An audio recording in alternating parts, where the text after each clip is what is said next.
Hey guys, Pie Guy Rules here, and you've got a friend in me. There isn't anything I wouldn't do for Monsters Review. That's me. Also joining us is a guy who's a little bit smarter than I am, Kuro the artist. Hi, I shouldn't be alive.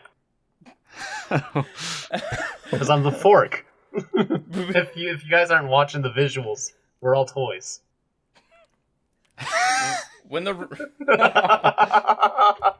When the road looks rough ahead, you just remember what your old pal Shadowstreak said. Hey, what's up? There's not actually a lot of lines in You've Got a Friend in Me, so that was kind of difficult to try to intro it. Yeah, I applaud that. To be honest, I kind of want to be miles and miles in my nice warm bed right now, or however. Well, you're miles and miles away from whatever. You're not in it. See, that goes to show you that I don't even know the lyrics. Well, in what context would you be miles and miles in your bed? I'd just be that deep in slumber that I'd be like, just miles deep. You'd have to come dig me out. Okay. Motorhomes. Well, The Rust Bucket? All right. So this is the recast. If you're just joining us, we've got both Kuro and Shadow here because, let's be real, pretty much everyone saw Toy Story 4 or is going to see Toy Story 4. It's a very hot topic, very, very, lots of different opinions, lots of feelings on it. Shadowstreak made a video recently about Toy Story. that I did. Kuro made a tweet about Toy Story, I think.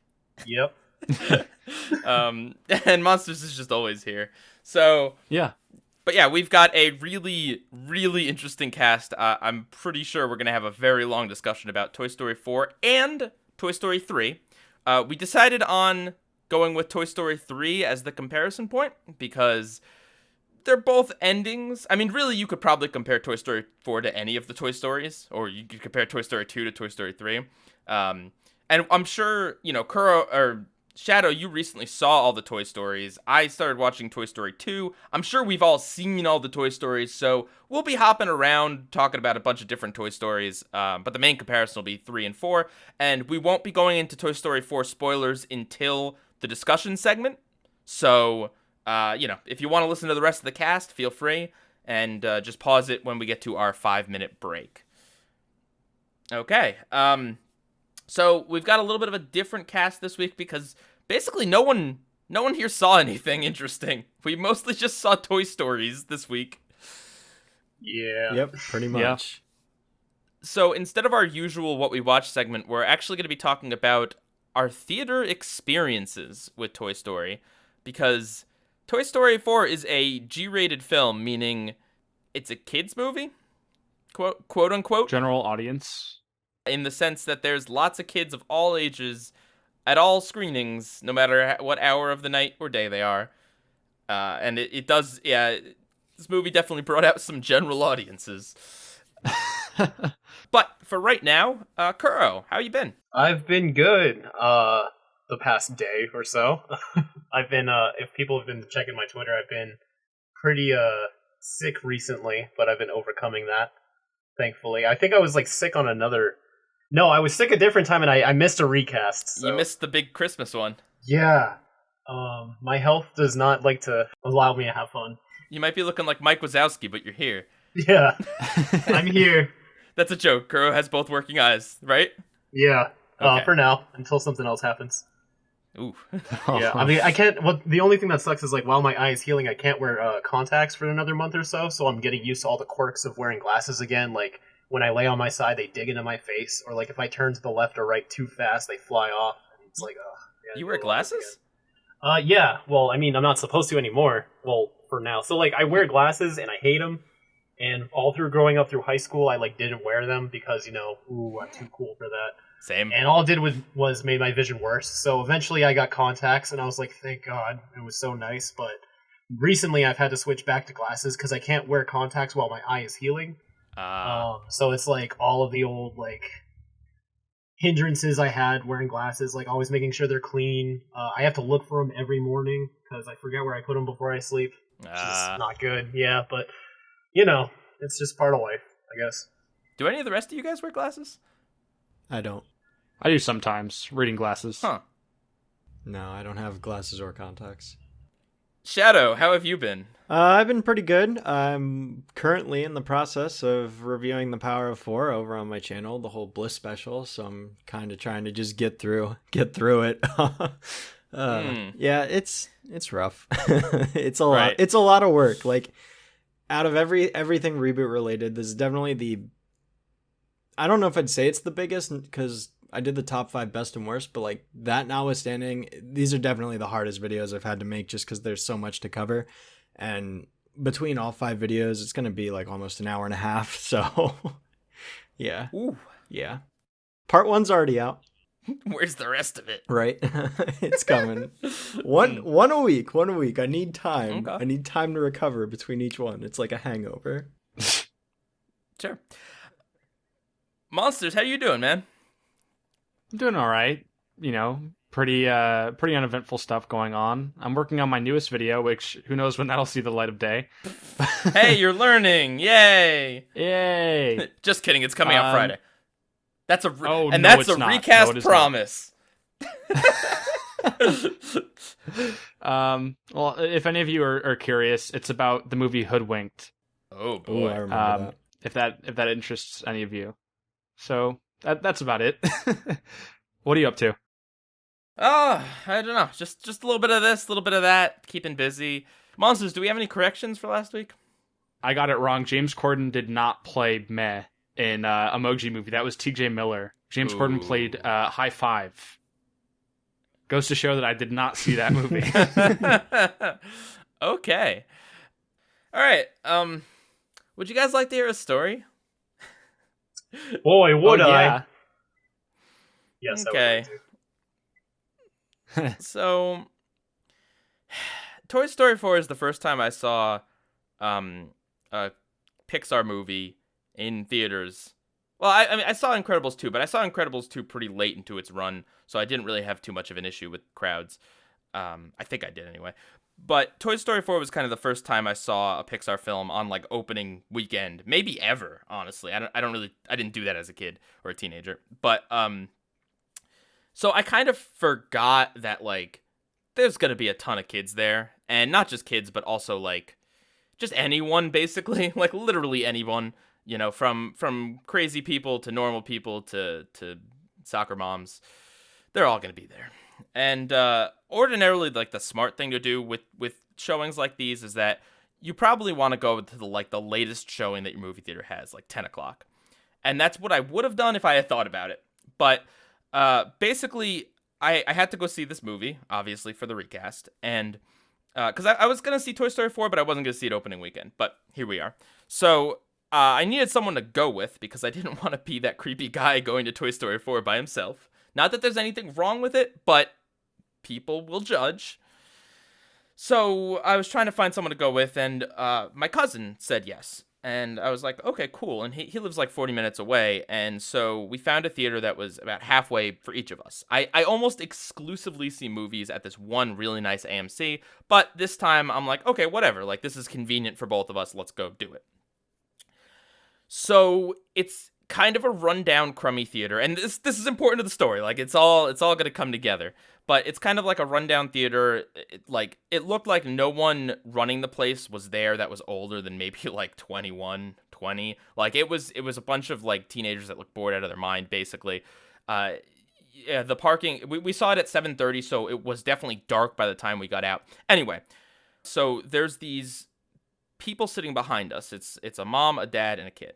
And they talked all through the previews, which I don't care. I couldn't care less. But at the end of it, the mom was like, okay, now you got to be quiet because the movie's coming on. Well, that child proceeded to talk throughout the entire film.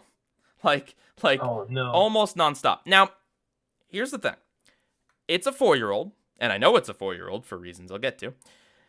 You know, okay, whatever. Like, it is a kid's movie. I'm not some, like, crusty old guy that's like, how dare a child utter a sound in my cinema experience. She could have been worse, I guess, but she did talk through a lot of the movie. That's not a huge issue.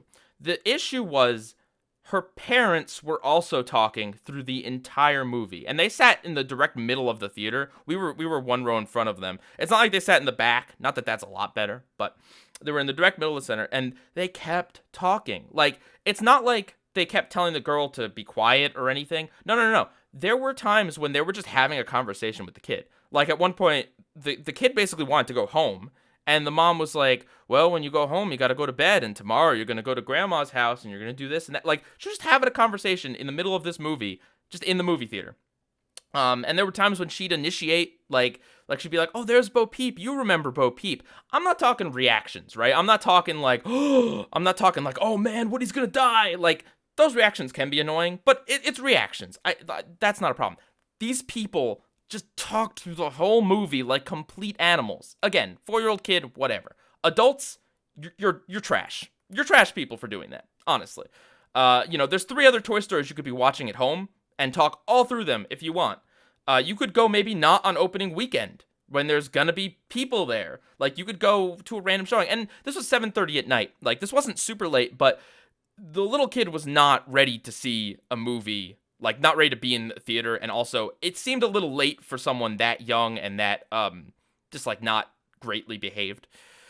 Just to paint everything. So, basically, we sit through this whole thing, and in, like, the last literal 10 minutes of the movie, it's, without spoiling it, because I said there wouldn't be spoilers, it's a dramatic scene that's about to happen towards the end of the film, and my cousin leans back and just says, hey, can you please be quiet? The movie's almost over. That's what he says. He doesn't say shut up. He doesn't shush. He's just, like, as polite as could be, and he's talking to the mom, not the little girl. Well, oh boy, was that enough to set these people off. They started, the father started saying, mother effer, this guy up here is gonna tell my daughter, gonna tell a 4-year-old daughter to shut up, mother effer, this guy over here, he starts calling my cousin names, okay, and this is, again, opening weekend, almost at the climax of the movie, where I'm sure some people, like Tom Hanks, cried, and this dude's screaming obscenities at my cousin. Wow. Yeah.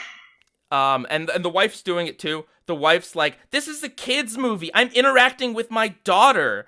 Like, you got some nerve talking to me like that. Like, I feel like there are a lot of rude people in this world. There's a lot of selfish people in this world that are inconsiderate through not being mean, but just because they're just selfish and they don't think. I feel like those kind of people, if you were to shush them, they'd maybe say, like, oh, shut up yourself, or shush yourself. Like, they'd have a snappy comeback and then drop it. It takes a special kind of, like, crazy meathead to start, like, screaming obscenities, acting like a complete tool, calling my cousin names, just all this stuff in front of his 4-year-old daughter in the middle of Toy Story 4. And so, what I tell him, I say, wow, dude, like, that's real great of you to be talking like this in a kid's movie in front of your 4-year-old daughter. That's what I say, because I want to back up my cousin, and, I feel like something had to be said. But after that, both of us, and my cousin argued with them a little bit, but, like, both of us after that, we just were like, okay, whatever, because the dude was scary. Like, I'm not gonna lie. He was sitting behind us, so there was no way for me to, like, get up without passing him.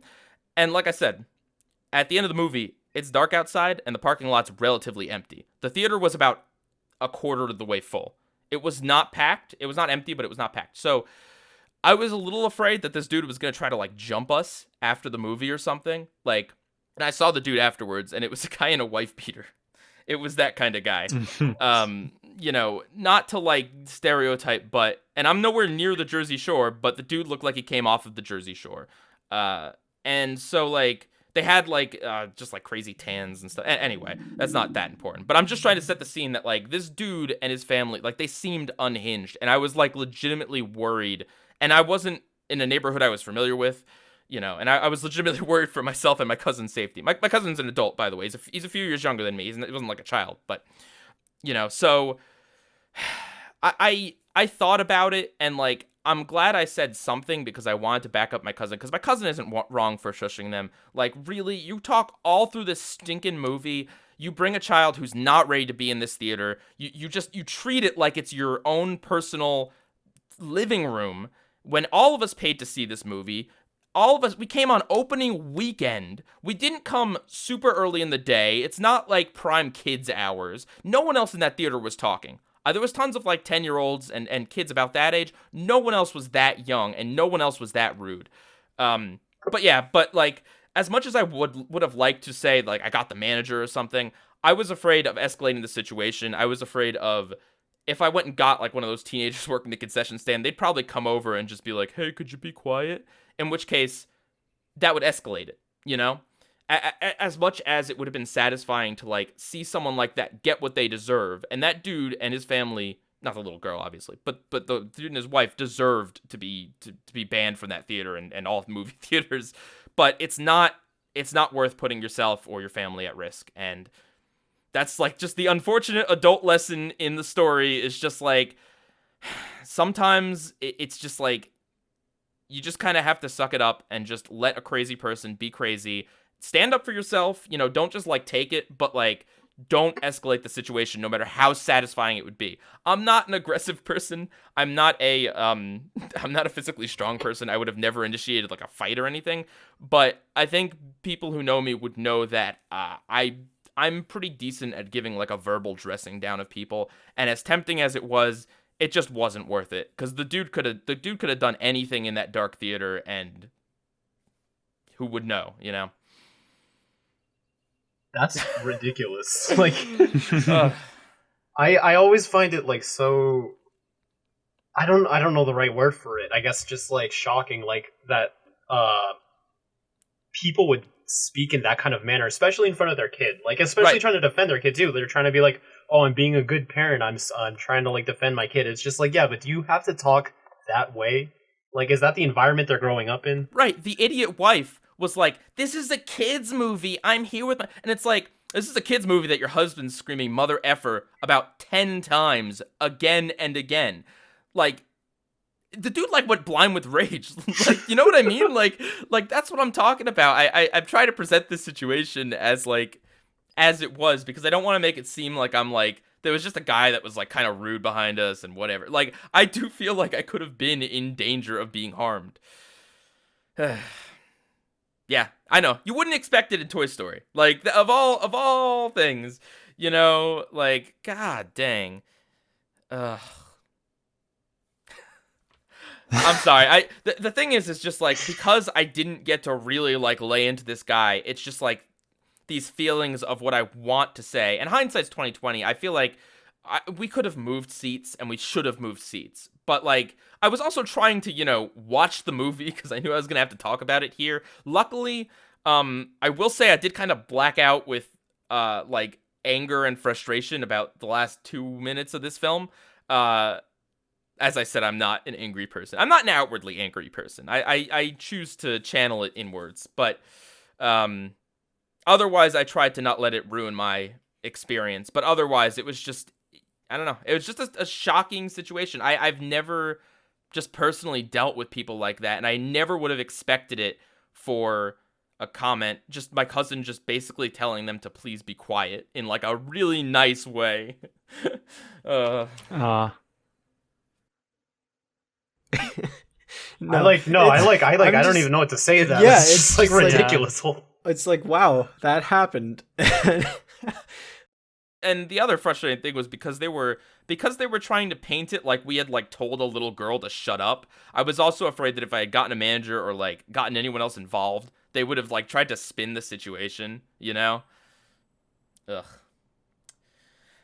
Monsters, I heard stuff happen in your movie theater. Yeah, well, you know, it wasn't the worst movie theater experience I've ever had, nor was it nearly as bad as yours, but it was Yeah. still pretty crappy. So I saw Toy Story on the Sunday morning of opening weekend, and my reason for going earlier in the morning is because, hey, it's a Sunday morning, people are going to want to sleep in, maybe some families are going to church. I didn't expect much. Turns out I was very wrong. It was almost a pretty full theater. I had to wait in quite a bit of a line to get my tickets. So, yeah. Once I'm in the theater, I'm sitting kind of in the middle of a row, so I have a really nice view of the screen. And my row is pretty much empty. There's some people off to my left.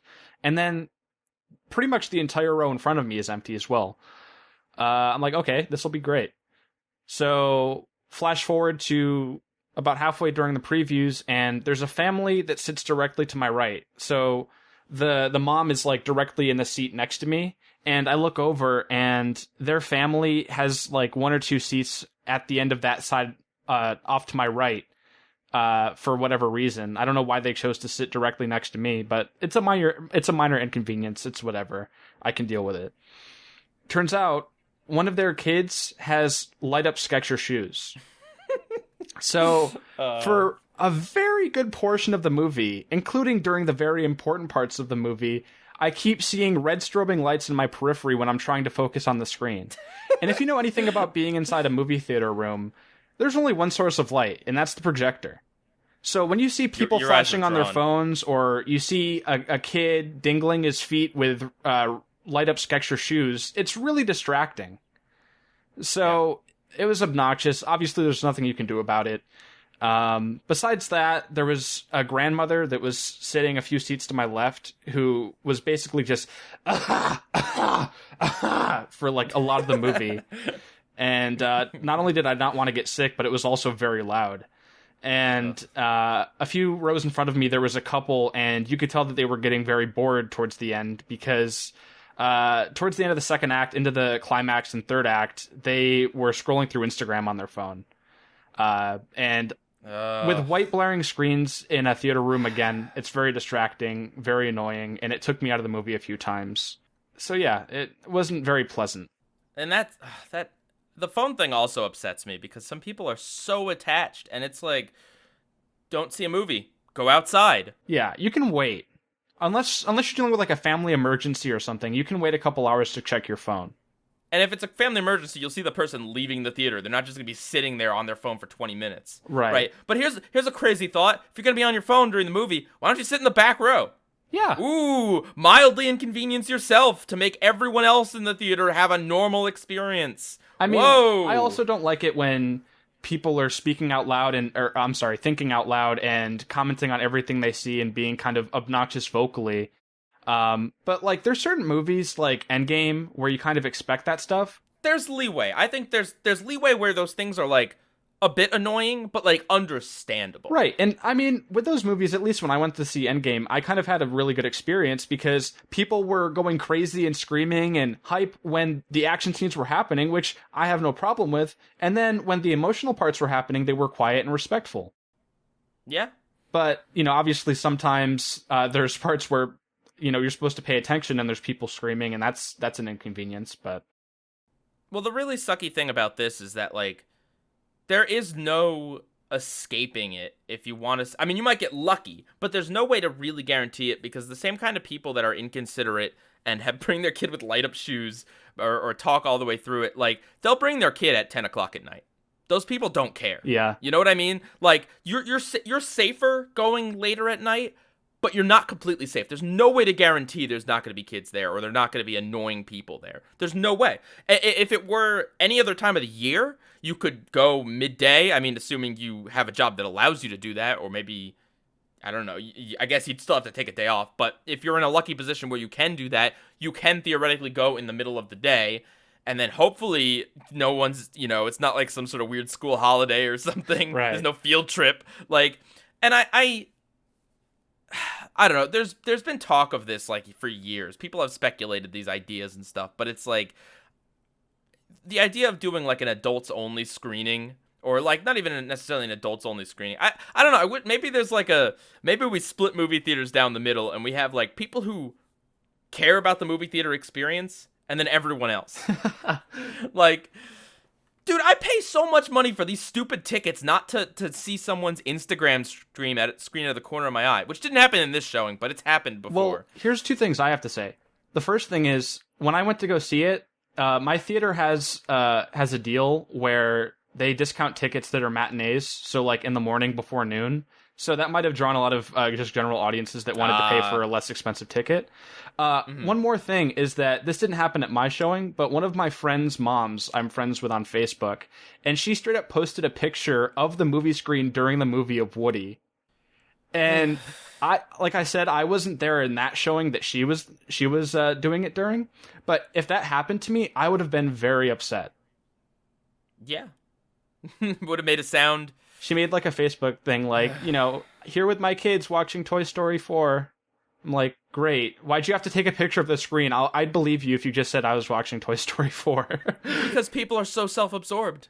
It's maddening. It really is. And I know it's like, of all the things to get upset about in the world, it's a first world problem. Yeah. But it still is like an issue, and it's still like... It's a blatant sign of disrespect.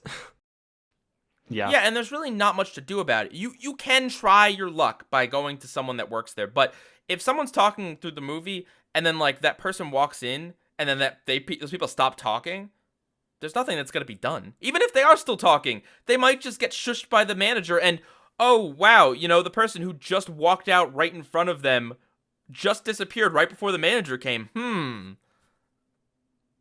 I don't know. It's just a bad system. One more thing, too, is that one of the obnoxious groups during my Toy Story 4 screening, they left like halfway during the credits, and I look over, and they left all of their stuff. So, like, popcorn bags, water bottles. That's one of my biggest pet So peeves. not only were they disrespectful during the movie, but now all of the employees have to pick up after themselves, or after their crap. That's one of my biggest pet peeves in movie theater experiences in general. Whenever people just leave their trash on the floor and it's a mess and there's just it's like, clean up after yourselves. And these employees only have 20 minutes to clean the theater until the next showing. It's not hard. Just pick up your trash and throw it in the bin. That's all you have to do. Come on, man. Do it for Crazy Steve. Kuro, how about your theater experience? All clear? It honestly wasn't so bad. Like, there was little kids. They were more or less good during the whole movie, except for like the one part I would have rather them stay quiet. Like, yeah, it was like it was towards the end. The part that made Tom Hanks cry? Yeah.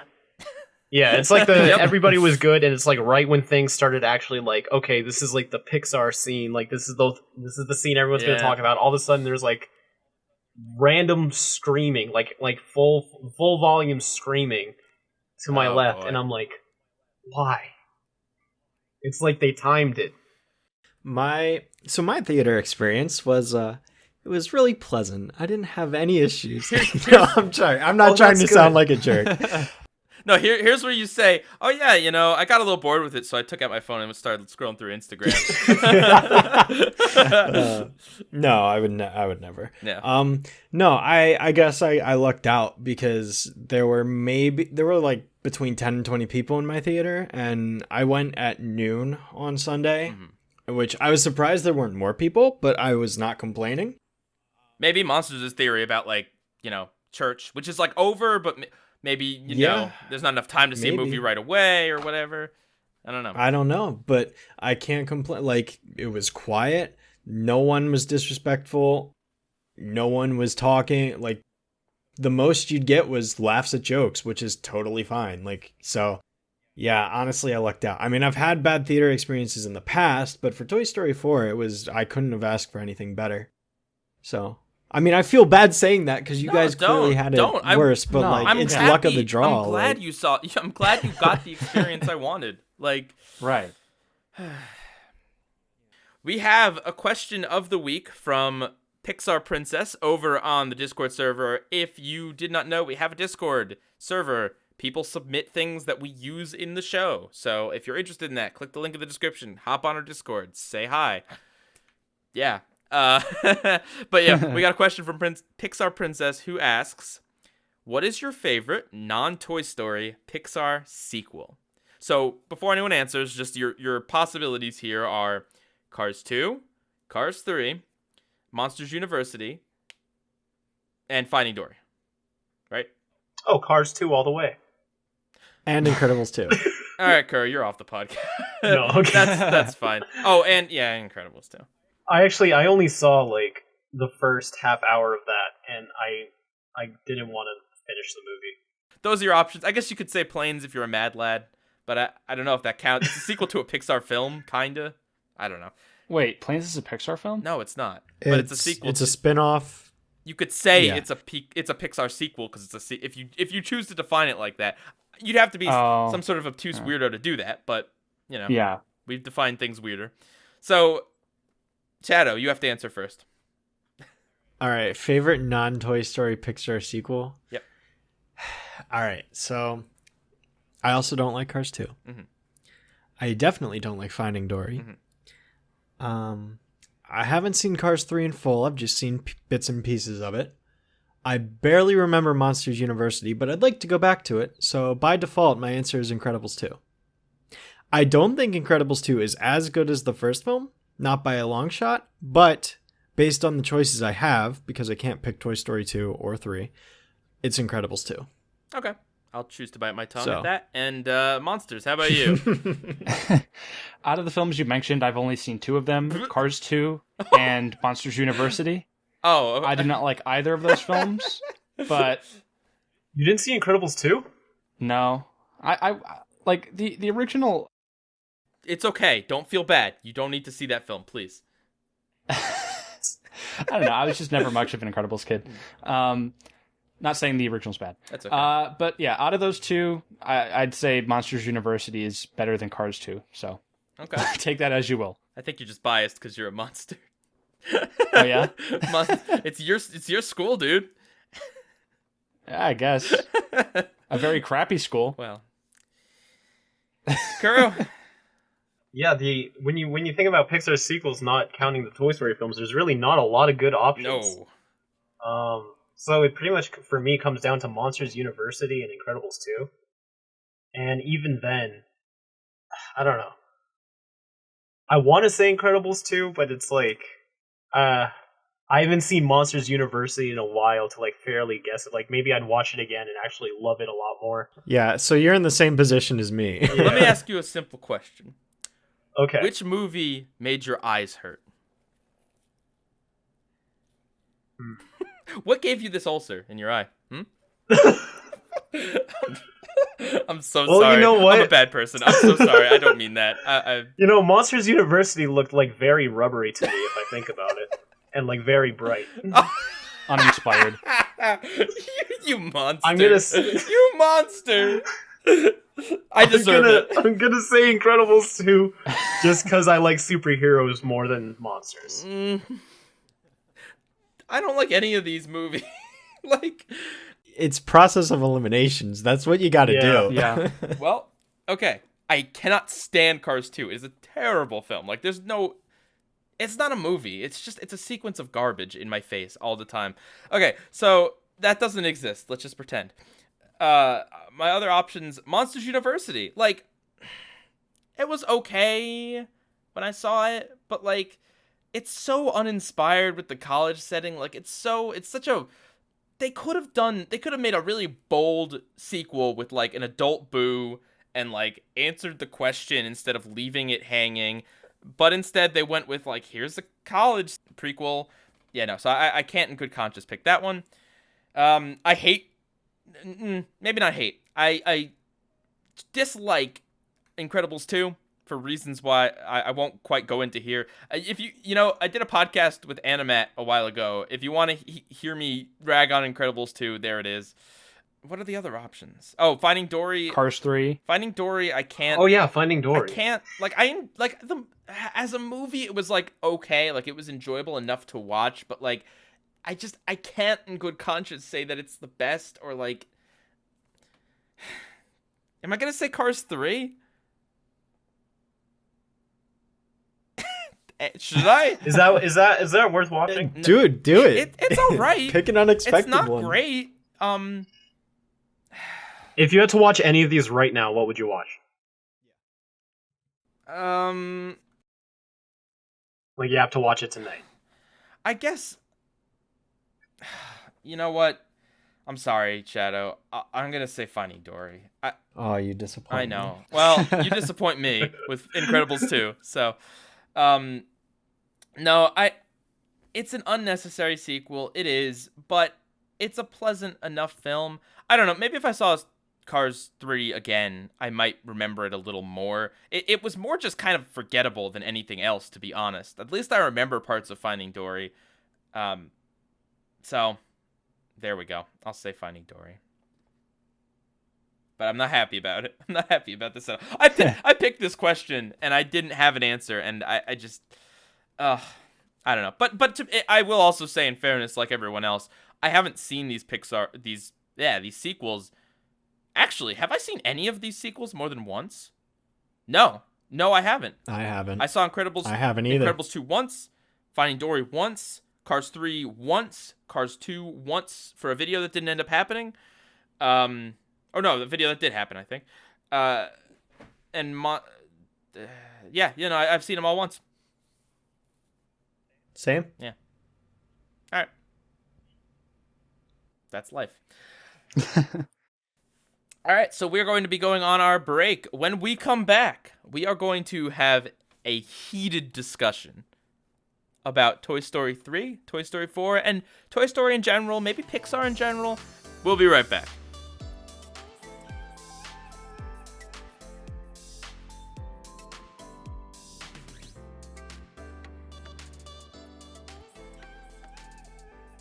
And we are back, and we seem to have picked up a lost toy.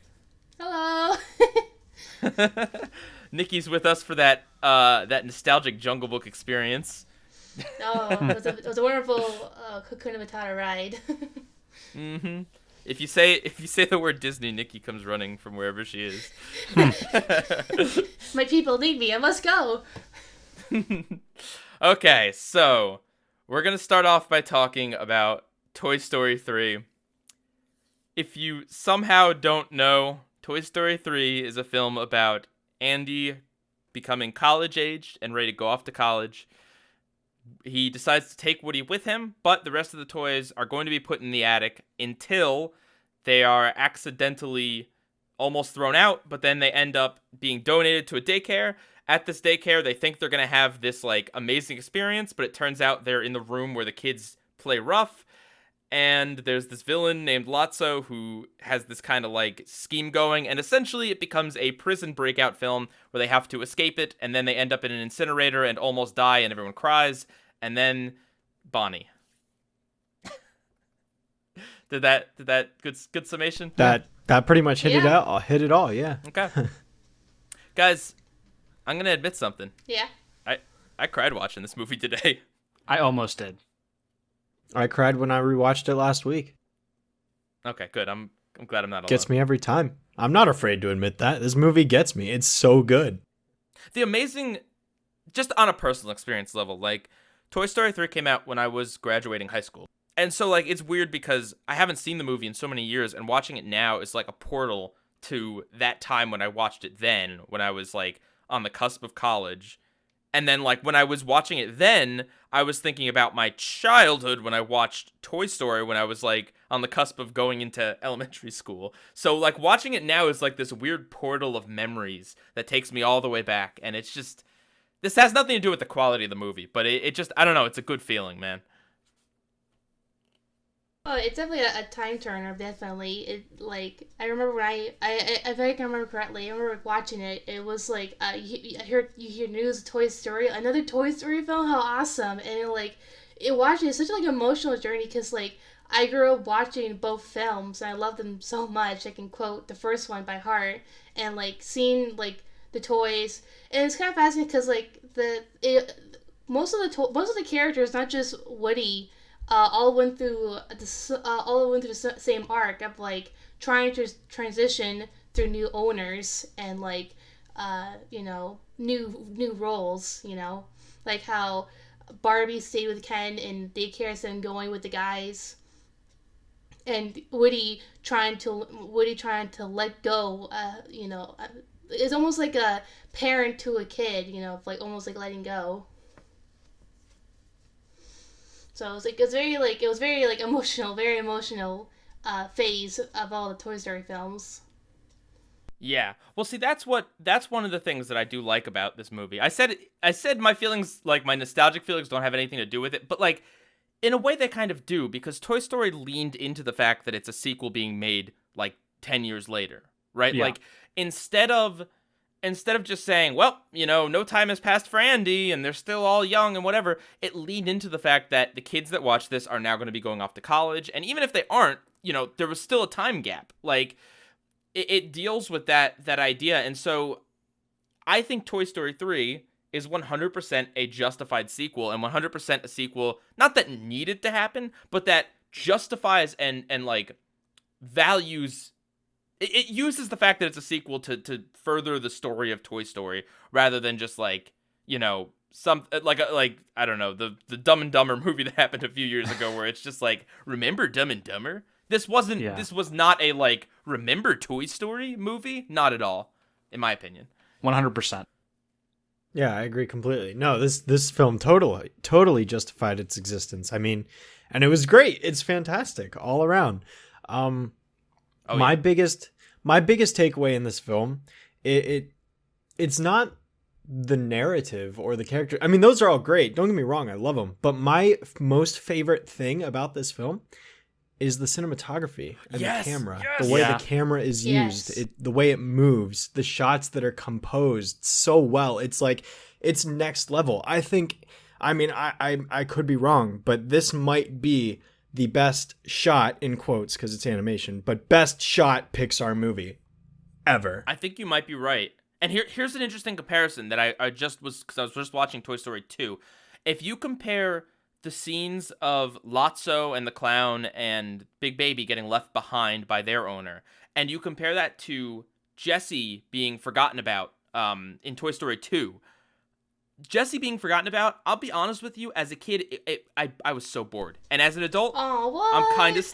No, it doesn't do anything for me. It still bores me. I think in cinematography, it doesn't do anything interesting. But the Toy Story 3 sequence 100% does. There's lightning, there's rain, there's Dutch angles, it's so...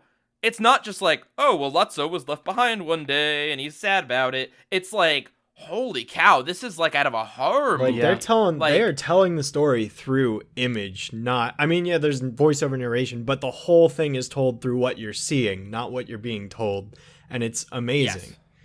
You know, Mm-hmm. I think another thing with the Toy Story 2 sequence is it's played over a song. Yeah. I mean, for me, it was you made me feel it, but like Toy Story 2, that Jessie scene, it broke my heart as a kid, and still does as an adult today. Just like that song, and I think it connected to me because I can relate to it a little personally about like, you know, not having the same connection over years ago. It kind of like I know as a kid, I always kind of related to my mom in a way, how like we don't really like get the same connection of like, you know, when somebody loved me. I think that was the name of the song. I don't know, it was like I think it was like you guys was a different take. I took it, I interpreted the song a different way. So that scene, and my sister loves Jessie, so she always cries whenever she sees that scene from Toy Story 2. I'm not saying it's a bad scene. It just never interested me. I think it was a quality that doesn't really like emphasize as much because like it's still kind of similar textures as the first film, where it's like a little low polygon. You know, the lighting is not on point and stuff. I think that's why you like 3 better, because of the way how they now over the years they know how to do it. It's not about graphics. I'm not talking graphically. I'm just talking about the way the shot choice, the angles, like I was saying, the cinematography of it. And I'm not hating on like that particular. I'm just saying, if you look at those sequences back to back, if you mute both of them, like one of them just you know, it tells the story so well, and the other one, it's just kind of like, you know, a toy getting pushed aside a little bit. Yeah. Like, you know. But yeah, no, and Shadow, you're absolutely right. I mean, other things in this film, the sequence where the kids come in and start playing rough absolutely. with them. It's a It's horror like Saving sequence, Private and Ryan it's- almost. Yeah, Yes. for real. Oh my god, That that scene was one in the trailer for good that reason. one shot where the kid picks up Buzz and then slobbers all over him is like, that is terrifying. Like, Yes, I know. Oh, it's so good. Yeah, for real. And then the stuff with the incinerator, like they show it and then they pull back to see everyone's reactions, and everything about like the way when they're actually in the incinerator room, like they frame the shots and like Buzz's hand reaching out for Woody. It's not, I mean, obviously this looks better than a movie made like 12 years before it in CGI. Obviously the CG is going to be better, but it's not just that. It's the actual filmmaking has improved. And I'm not saying Toy Story 3 is better than Toy Story 3, but in that aspect, it's really noticeable how good Toy Story 3 is at. It is composed beautifully. My favorite shot in this movie was probably, and this is a bit of an odd choice, I think, but during the part where they're trying to break out, and then Lotso and his henchmen have them cornered at the end of the trash chute. Lotso is like, well, the trash truck is on its way or something, and the shot kind of like pushes over, and he kind of almost like leads the camera direction, and you see the dump truck coming up from behind. And just the lighting and everything is so dynamic. Oh, I love that shot. And they're literally teetering on the cusp, like, all the low angles too. Even little stuff like when Mrs. Potato Head first realizes she can see out of her other eye. There's like a cool sequence where you like go into her eye hole, and it's just like, it's like the Coraline portal. Like, oh, actually, even before that, that's right. She sees Andy in the daycare. It's like a blend shot, like we talked about last week in BoJack, when there's two things going on at once, and there's kind of like this cloud of the other thing happening in the one scene.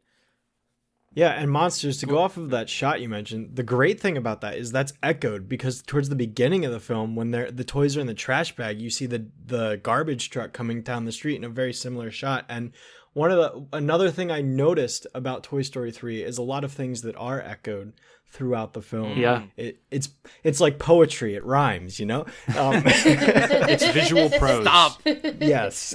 And I just, like, rewatching Toy Story 3 last week, it really just opened up my eyes to how incredible animation can be when it's like it's really given free reign, because like there's so many possibilities, and the way it's used in this movie is just I cannot express enough how much I love it. Oh yes.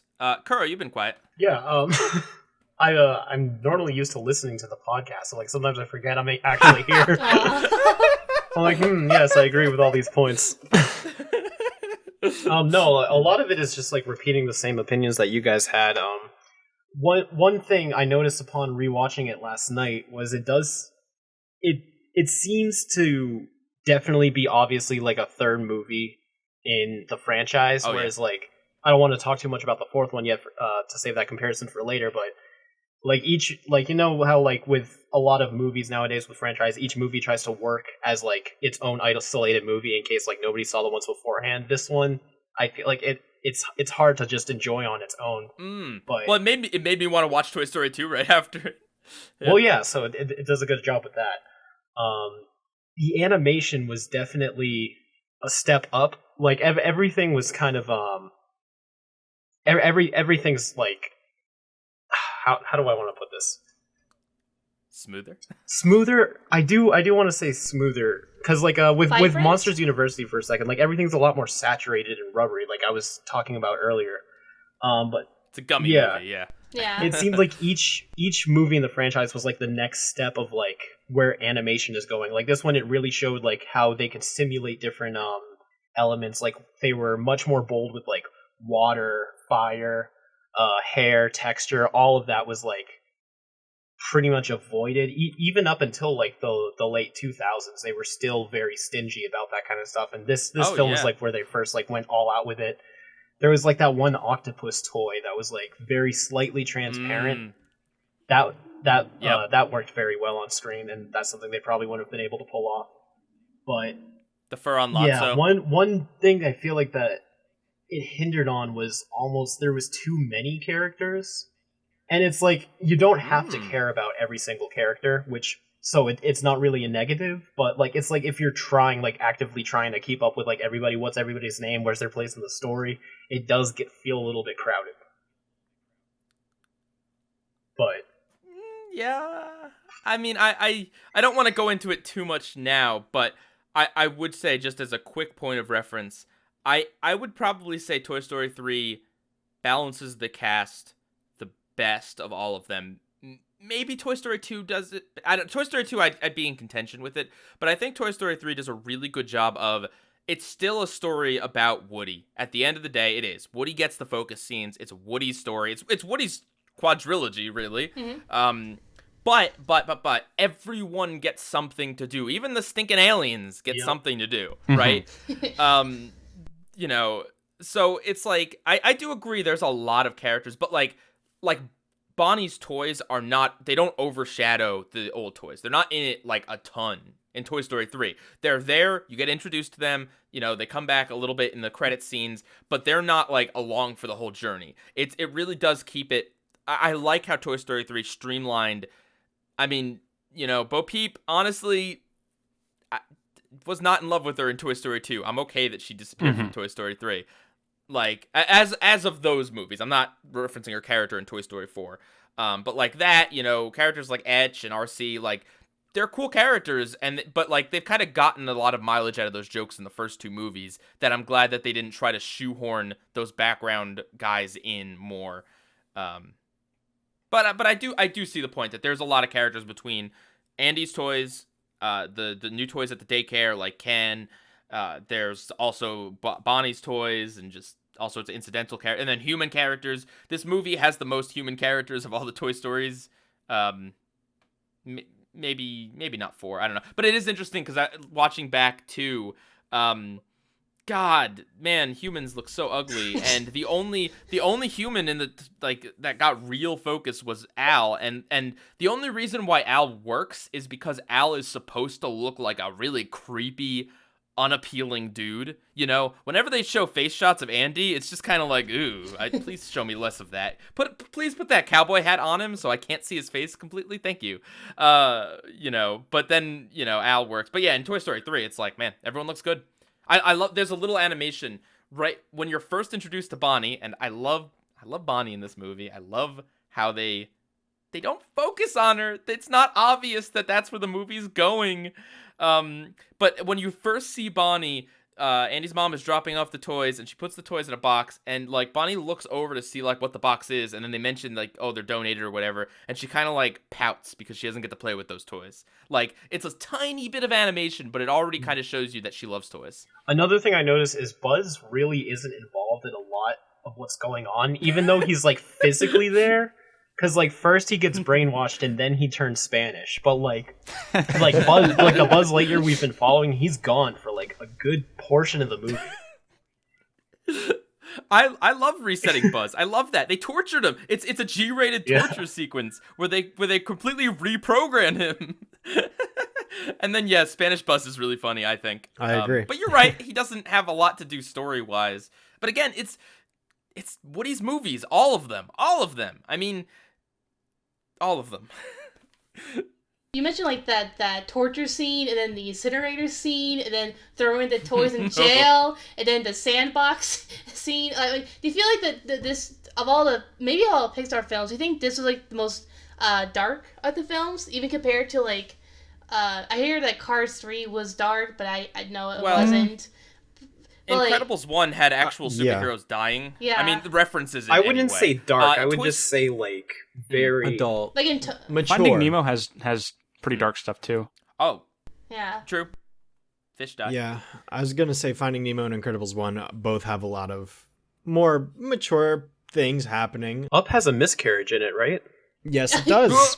yeah. Yes, That's I forgot also about true. Yeah, that's fair. But I agree with you, Pi, on the way they balance the characters. Like, even though Buzz wasn't like, you know, there, he was physically there, I feel like all the characters were used properly in this film that I feel like did in Toy Story 4 once we get there, you know. I feel like each had a role to play in, including all the villains and the preschool toys and Bonnie's toys. They all had roles to play in, and it was like balanced perfectly. It felt like, if it didn't feel like, oh, I wish Jessie had more lines, or I wish Slinky did some more stuff. Like, no, they were all balanced perfectly. And that's why I like Toys, and that's how I like the use of cast more in this film than I did in Toy Story 4. I think what helps is that because part of this movie is a breakout sequence, a prison break essentially, it gives every single character like one thing to do, except the aliens, who their thing to do is just be dead weight. Twice. They're cute. They come through in the end. That's the thing. In a nice payoff sequence. But yeah, I mean, I love the imagination in this film, because so many things are like things that make sense for the universe. Like, how is Woody going to really affect Andy at the end? How is Woody going to make a decision as a character when he's essentially a toy? Well, he writes Andy a little note. That's a simple thing, and it's like, well, yeah, I mean, yeah, he's just gonna assume his mom wrote the note or something. Like that doesn't break the immersion of the world. But it's still like a way for him to interact and help Andy.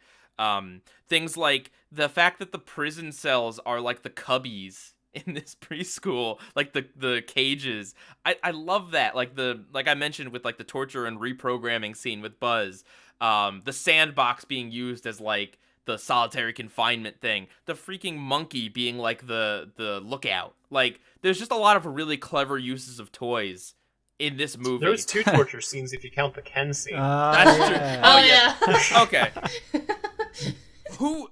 Speaking of Ken, okay, of the new toys introduced in this movie, who do you guys think is like the breakout character? I would say Ken. I think 100% Ken. I think Ken is really funny, really interesting, really just, you know, he does a heel face turn. Like he goes from a bad guy to a good guy. You don't see that too often in Toy Story films.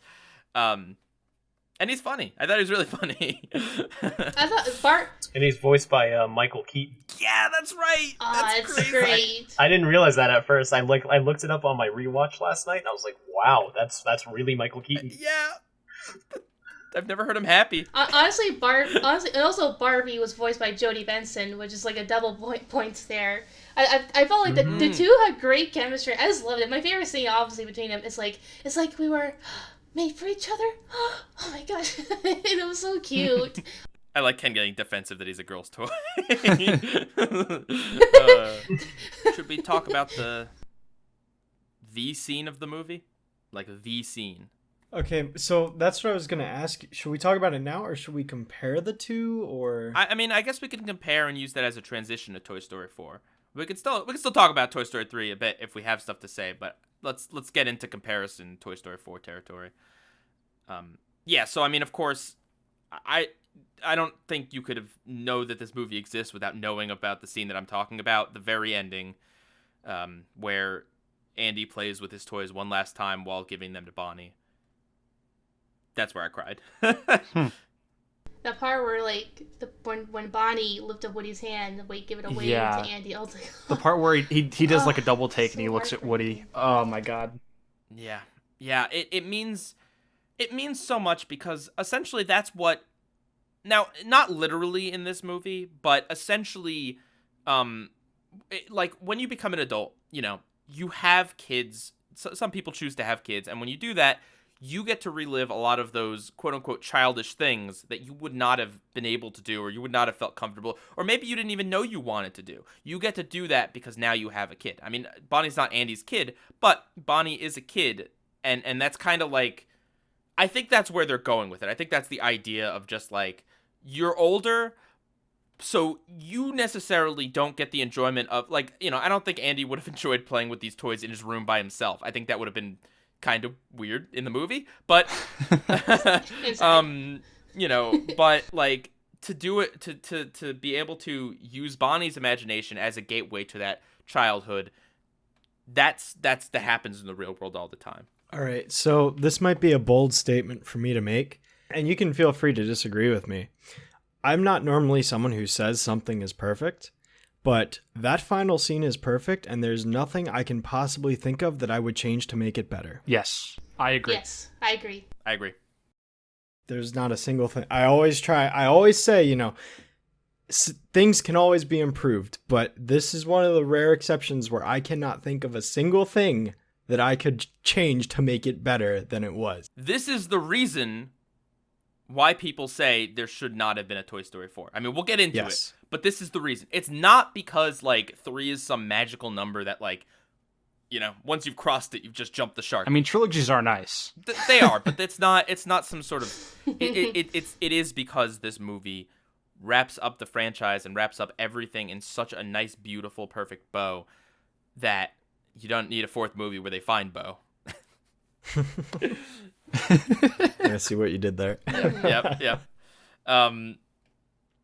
Yeah, I mean, it's such a beautiful scene. It's such a beautiful thing, and it just, the fact that it ends on the clouds and everything, it comes together. And something important is that Woody chooses to be with his friends instead of Andy.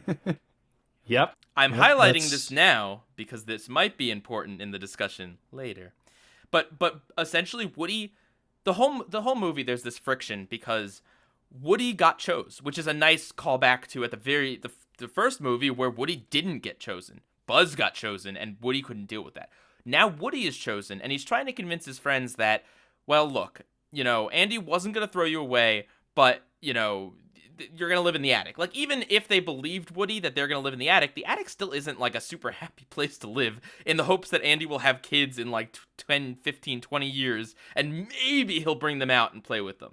Like, even though Woody's right that Andy wasn't going to throw them away, that still isn't a super happy situation for them. And Woody gets to go live a nice life on college, gets to watch Andy grow and develop and do whatever else Andy's going to do in his college dorm room. So, like, there's this whole friction of that Woody got chosen, Woody got to do that, but really, like, Andy doesn't need Woody to be with there at college. And Woody is doing it because Woody wants to be there with Andy. And so to have Woody choose to say, you know what, this is what's good for Andy, moving on beyond me, this is what's good for me, to be with my friends who do need me, and this is what's good for everyone. I think that was such a good, bold decision on the movie maker's part. Like, I think that works. That's the Woody goodbye scene that I think holds the most value. Well, that's one of the biggest takeaways from this movie. It's that they function better as a group, and that separating can cause some issues. I mean, that's I mean, like you said, the entire point, or the entire duration of the movie, Woody goes his own separate way. He breaks off from the group and he goes and does his thing. He goes, meets Bonnie and all that.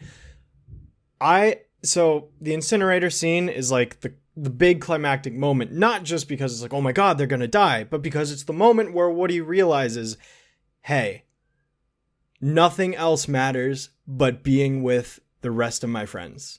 Like, he stops thinking about Andy. He stops thinking about being played with. Everything just stops. And they just sit there as they're going into the fire. There's no dialogue. There's just music and images of the toys grabbing hands, closing their eyes, and just going out together. And that moment to the end of the film is like Woody's big transition into this new character, and it, like, that's the what the entire movie was getting to. The entire point, it's not about clinging on to the past, exactly, it's about being with the people you truly care about. And sure, Woody cares about Andy, but he also cares about Buzz and Jesse and all of them, and they need him too. And Andy doesn't need him as much as they do. Woody has always been their leader. He's taken the leadership role. So, I love this film because it ends like that. Wouldn't it be a shame if something were to come and override that? Mm-hmm. Oh, no. At Bo Peep. I've been waiting for this moment, guys. I know. Same. I have so many thoughts on Toy Story 4 that I'm just, like, ready to unload, so... Me too. Same. Toy Story 4 is a film about Bonnie no longer needing Woody, but instead Bonnie creates this new toy who is her favorite toy, but the toy is a bunch of garbage and he thinks that he should belong in the trash, so the toy is constantly trying to get away from Bonnie. Woody is using his ability to babysit this toy and keep him near Bonnie as a way to stay important and relevant in Bonnie's life. And meanwhile, he eventually runs into Bo Peep, which was like the one other thing in the trilogy that he cared about that wasn't Andy, or his friends, I guess.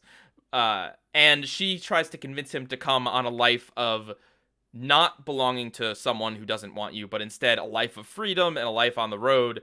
And Woody has to choose between one last mission to help Forky get back to Bonnie or living that life with Bo. A lot to unpack here. Okay.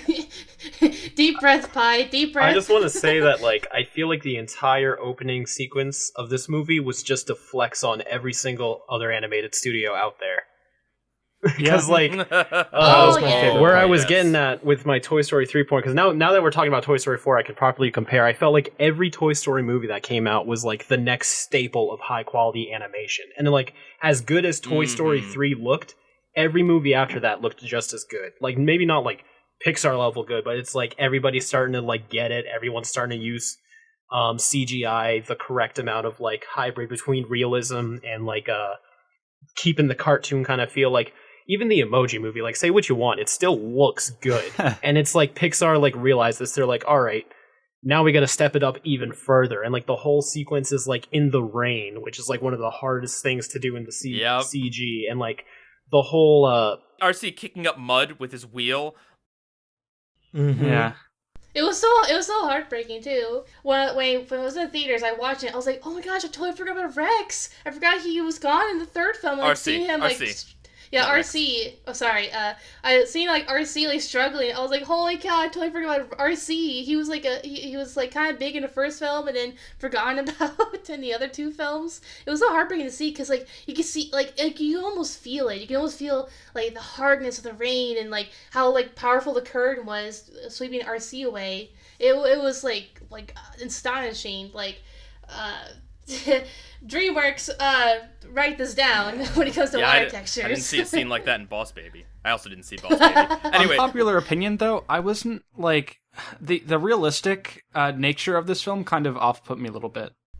It was like Good Dinosaur in a way. You know how like realistic backgrounds were.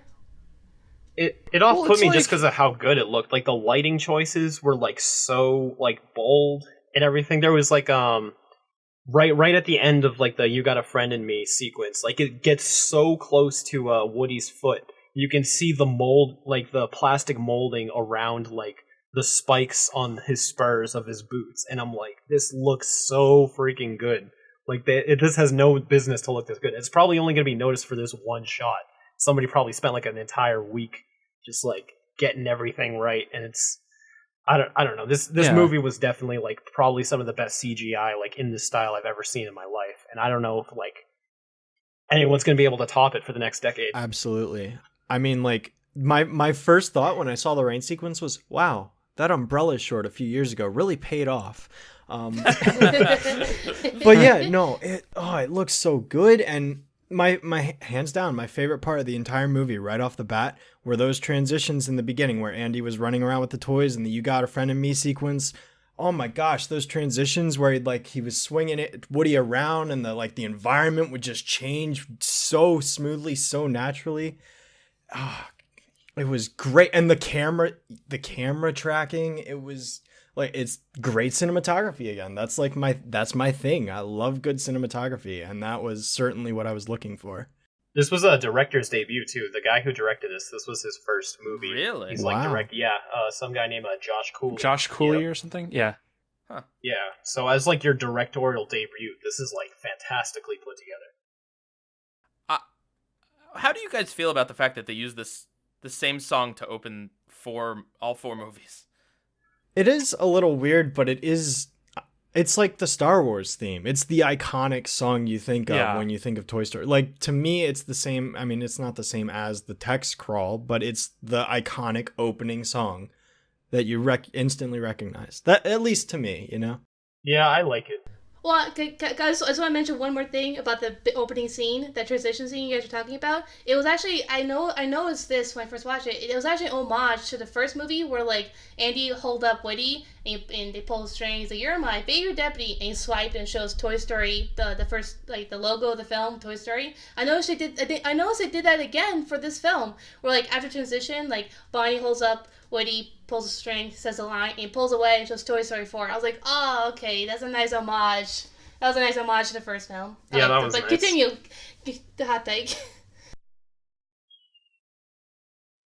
I prefer the opening to Toy Story 3. Yeah, me too. No, I agree. No, not animation wise. Not animation wise. Yeah. Again, I want to make it clear that, like, yeah, no, I have no complaint. From a narrative which, perspective, yes, I like agree. the playing with the toys, like with the train scenes, or do you mean like the literal "You Got a Friend in Me" opening? No, I mean the train scene. I don't mean like the "You Got a Oh. Friend in Me." I mean the Oh. opening. I thought you meant the Oh, video yeah. camera you got in front of me portion. Sorry. Okay, well, I kind of mean that too, but I was mostly I just found I like the fantasy stuff, and they opened Toy Story 2 the same similar way where it's a video game, but like I like the fantasy thing. I don't know. I've seen Woody rescue a toy before, like 6 times now. I don't know. Like it sets up the movie, but like I found the third movie's intro to be just so over the top and insane and like unlike anything else in the movie, and they don't have any sort of fantasy thing like that in Toy Story 4. Well, they have the Key and Peele cutaways, but we'll get to that in a That's bit. not Not what I quite mean. the same That's not a thing. No. That's a fantasy sequence, and they're imagining it, but that's not a cartoon. Right, but it's grounded in reality. Yeah. I know what you mean. Yeah. But yeah, I'd say I like Toy Story 3's opening more. Back on the topic of, well, also I will say on with Toy Story 4, I did like the fact that it was a flashback. There was something really familiar. Oh God, about I that. wasn't ready to see that again with Bonnie. I was because I hadn't seen because I saw Toy Story 3 after because we weren't sure which one we were going to be comparing for this, but like. I was like, oh God, like that, like man, this is bringing some emotion back that I didn't even remember. Sorry, continue. Right. And what I wanted to say about the animation style is I feel like Toy Story 3 kind of perfectly hits that valley between stylized cartoony art and realistic settings. I feel like Toy Story 4 in some ways kind of overdid the realistic settings with like being on the highway and the cat and everything. I don't know. I'm just, and especially like redoing Andy too. I felt like Andy in Toy Story 3 looked pretty much perfect, just in the sense that he still looked like a cartoon character and everything. And he he didn't look too realistic, but I feel like in some ways they kind of overdid it in this one. Yeah, I agree with you. I well, the thing is, in particular, Bonnie's dad kind of like, I don't know, kind of irked me a little bit. I was like, this looks a little bit, it's like a little bit too real, but still cartoony. It's Well, kind that's of the hard thing. to Like I'm not distinguish. saying because it looks great. It looks It absolutely does, amazing. yeah. Especially like with the cat and the backlighting and everything. It looks fantastic. I just I like stuff that's a bit more cartoony. So you're saying this is like your Uncanny Valley, essentially. Well, it's not taking me out of the experience. It's just, I prefer the aesthetic more of something a bit more, cartoony. I get So. that. I felt like they limited the realism to pockets that like I couldn't like the cat is cool, like that's cool and impressive, and it's not like the whole movie looks like that. I'm not sorry. I'm not. Well, yeah, I'm not like there's less the toys and more the environment. you don't have to get defensive. I'm not like attacking you on this. Yeah. It's definitely a difference of opinion. I was just saying as a counterpoint. I feel like they did definitely there are elements of this that are photorealistic to a point, but like I think they used it sparingly enough. We're not talking about a Lion King situation. Like they didn't make the toys. They didn't make Right. the toys themselves look too realistic because that might have been yeah. It's just that everyone on Twitter is like, look at how much Pixar animation has progressed in 25 years, and they show like the polygonal dog from the first movie and compare it to the cat in the new movie, and like, yeah, no, like I understand, like that looks awful compared to what they've got now. But I think Toy Story 3 kind of had a happy medium. Okay. That's fair. Toy Story 3 Andy did look good. Like I prefer Toy Story 3's design of Andy to Toy Story 4. Child Andy, obviously. I don't know. Something about Toy Story 4's child Andy looked a little off, and I think it's just because He has like more eyelashes. Yeah, I he had a think- lot of I think of it's the freaky cheeks. looking eyelashes. for me it's two. the shape of his head. Like I don't know, something Yeah. about his head in 4 just looks a little weird. Like maybe it's his neck or something. I don't know. He should always be wearing His a eyes hat. are less poppy. That's what I'm saying. He should be like his face should be blurred out, like Have it Just like- censored. Yeah. yeah, just like a bowl. He didn't sign an NDA. Okay, Toy Story 4. Okay, I guess like. All right, disclaimer time, and I'll say my piece, and then I'll let everyone else talk for a bit. But just, I enjoyed watching this movie. I thought it's an okay movie. I want to make it clear that despite anything else I say, like I had a good time watching the movie. I mean, aside from the people in back of me, just like the movie itself, like it's a pleasant movie. You know, it for the most part does a lot of things right. It's definitely something that I can see a lot of kids and a lot of families and a lot of everyone getting enjoyment out of and having fun with. I just don't like how they overrode the third movie's ending in a few very specific and notable ways that if Toy Story 4 had gone a different direction and been about different toys or been about Buzz for once, like, I think I'd be a lot more okay with this movie. But the problem is that, like, because it's an okay movie, like, everyone's going to praise it and love it, and it's going to show Pixar and whoever that they can just keep pumping sequels out. But it's just like, I was so bothered, and especially after seeing Toy Story 3, by how they just completely changed Woody's ending and essentially made, like, the whole point of a lot of the points of Toy Story 3 completely meaningless. Because Toy Story 3 was a story about moving on, right? Moving past Andy. But now Toy Story 4 is a story about moving past Bonnie. And Bonnie was pretty enamored with Woody in Toy Story 3. By the time of Toy Story 4, even though not much time has passed, she doesn't care about him. And I know kids are fickle, but just, like, in the sense of the story, it's irksome. And, like, the Woody's big decision at the end of Toy Story 3, Woody has a line that he says, what does he say? He's like, from now on, we stick together. Yep. What is the big thing that happens at the end of Toy Story 4? See you guys, I'm gonna go hang out with my girlfriend. And I get, in the context of Toy Story 4, that message and that ending of Woody leaving, it makes sense, and it's also incredibly obvious that that's what's going to happen by the end of this movie. So painfully broadcast that Woody's going to give up his voice box to a toy who actually needs it and live a free life with Bo Peep. It makes sense in the movie, but taking into context Toy Story 3, it really feels like they weren't happy with how Toy Story 3 ended the film series and instead wanted to do this, like, obnoxious fanficky thing where he meets his girlfriend and runs off with her. It's almost like a reboot. Yeah. I swear to God, if Disney reboots? If they come out with a Disney Plus series that's Woody and the Toy Rescuers, Disney's Drifters featuring Woody. Woody's Rescuers Down Under. Yes, Shadow? You said exactly what I feel as well. I know you so well. You hit Me the too. nail on the head perfectly.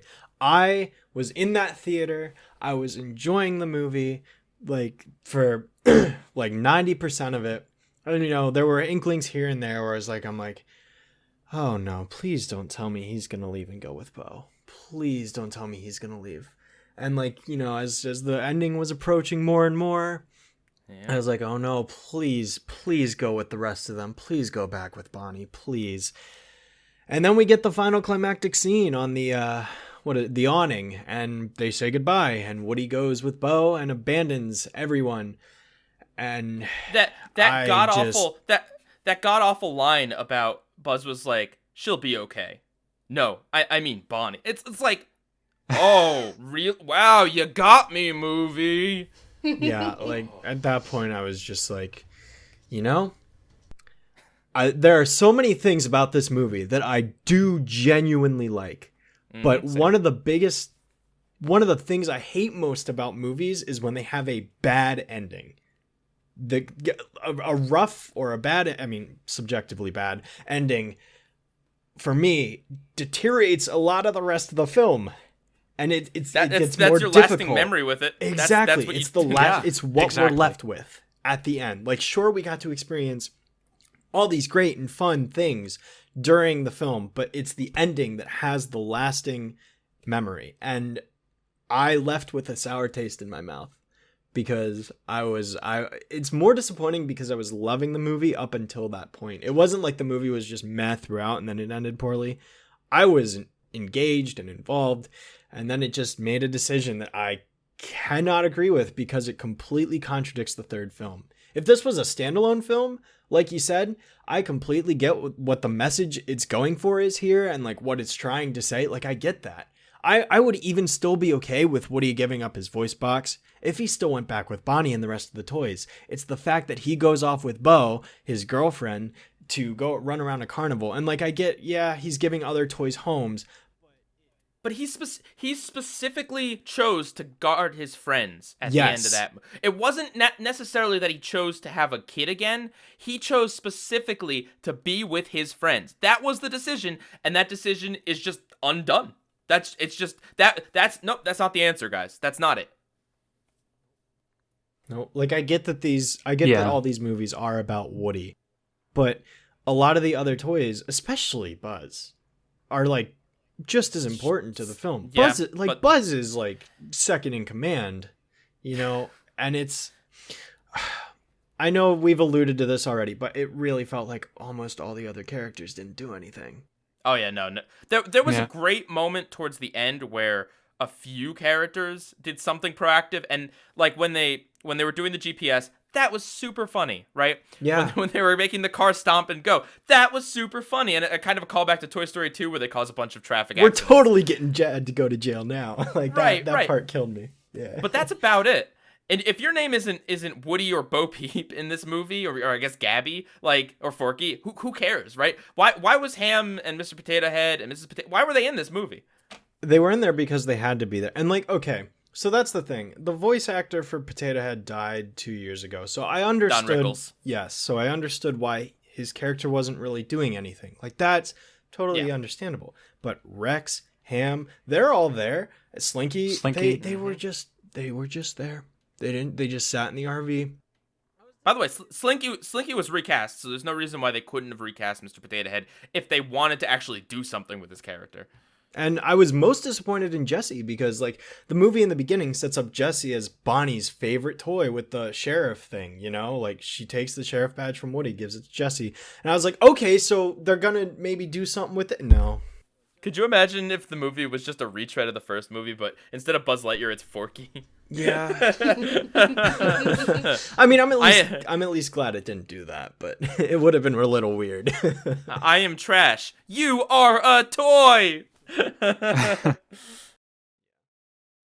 Yeah. No, I agree with you, Shadow, because that's why I said Toy Story 3 has better utilization of the characters rather than the 4. Half the cast barely did anything in this film, and it's kind of a shame because I love Jessie and everyone else. I was kind of disappointed they didn't really do very much. That's why the GPS scene was like way funnier than Key and Peele's "Let's kill an old lady, let's use laser eyes." I'm like, they did the joke 3 times. I was like, get tired of that. Can we talk about Key and Peele in this movie? Like, they're useless. They don't do anything. No, they're just comedic relief, I guess. We're gonna bounce off of each other and say stupid stuff and have these fantasies about finding a way to get these keys from an old antique store owner. It's like, yeah, I like Key and Peele as actors. Like, I like them. But they don't. In all the other Toy Story films, I could name memorable characters that are introduced. Like in Toy Story 3, Ken, Lotso, the freaking octopus, Big Baby. Big Baby. Right. In this movie, it's like, well, I mean, obviously there's Forky. Like, Forky, it definitely stands out. I thought Forky was very funny. I thought Forky was interesting. They don't explore it. I mean, maybe it's like a midichlorian thing where they feel like they can't really explore the magic without ruining it. But like, see, this could have cemented itself as a worthwhile sequel if they actually like did something with Forky, like explained him or like I don't know, something. You know what I mean? Like took the series in a different direction. Now, I want to switch gears personally and just talk about things that I did really like about the film, because there are certainly I think, and this might be hot take number 2, I think this is the funniest Toy Story movie. I giggled. It wasn't like laugh out loud moments, but I giggled a lot. Like I think my favorite scenes is like when Forky like jumped out the window, Woody did too, and Woody is just dragging Forky, and Forky just like bouncing along. I was giggling nonstop at that scene. It was just like he's like, carry me, no, carry me, no. It was so the whole idea of that Forky comes into existence and he thinks he's trash. Dude, I saw a link to BuzzFeed that was like, Forky is the millennial icon we all need. Yeah, right. Trash. Like, yeah, super funny. I wish Buzz did something in this movie, because he doesn't do anything. But Buzz went back to his old ways. And that's how I felt. Like, Woody and Buzz both went back to their old ways. Woody wants to be number 1. Buzz almost went back to his Space Ranger ways. I was like, why do you keep using his inner voice? It's not working, and it's not really that funny. I thought it was funny. I thought it was a good running gag. I laughed, because they made it, it's like, yeah, it's kind of simple. Hey, his voice tells him what to do, and then it kind of applies to what's going on every single time. Right. But like, it put a smile on my face. Mm-hmm. Bonnie, you left your bag back at the thing. at the antique shop. My that favorite was one funny. is like warning meteor shower, and you just see Woody jump across the. I'm like that. Like okay, that's a stretch, but like I get it. Oh, also, oh sorry, I just want to point out another thing. There was actually an Easter egg in this where, like, near the end of the film, where they play the credits and then a couple scenes, the carnival thing. When the Bunny and Ducky was telling, like, we shoot laser from our eyes, and then the Duke Kaboom, or like was like the Canadian stunt driver, Keanu Reeves. He's like, oh, you guys can really shoot a laser out of your eyes, and they're like, yeah, and he's like, whoa, and I'm like, oh, it's a Matrix reference. I did a Matrix reference to Toy Story. Get ready for another hot take before Monster says his thing. I did not care about Duke Kaboom. I know people love Keanu Reeves. Keanu Reeves seems like a genuinely cool guy. I love Keanu Reeves. Duke Kaboom did nothing for me. The movie could have done without him. I still do love Keanu Reeves. I liked Duke Kaboom. You're allowed to like No, him. no, Like, no. this is a hot take. I don't expect people to agree with me. I'm thinking of all, like, the new characters, and out of all of them, I think I liked Duke Kaboom the second most. Just because he was, he wasn't like, I don't know, I found him funnier than Key and Peele's characters personally. That's just me. Oh, same, too. same. No, Yeah. Yeah, definitely.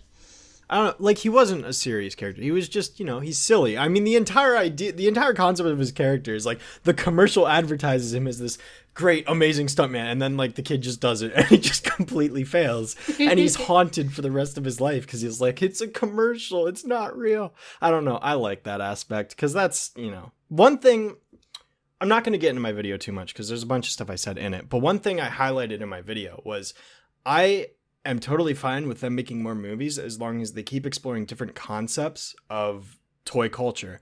Commercials are one that, yeah, there was the commercial in Toy Story 2, I guess, but like this one was kind of the commercial glamorizing this toy, making it to be more than it really is, and seeing Duke kind of have to tragically deal with that is something that we haven't seen before, so I appreciated that.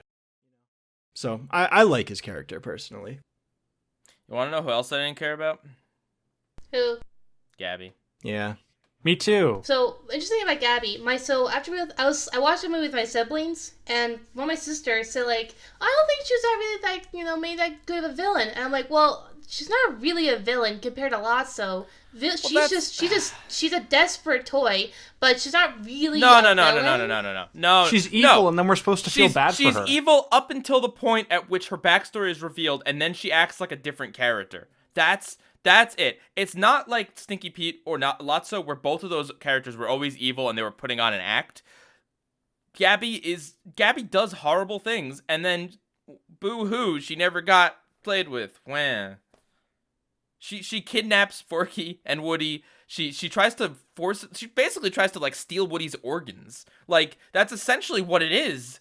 And does. Yeah. And it's just like, I'm not sympathetic for her, and I also, if she had stayed like a villain through the whole movie, I also wouldn't have been super thrilled with that either, because it's like the Lotso thing. She introduces herself as nice, but she's kind of a little bit creepy, and then she's evil, and her servants are Big Baby.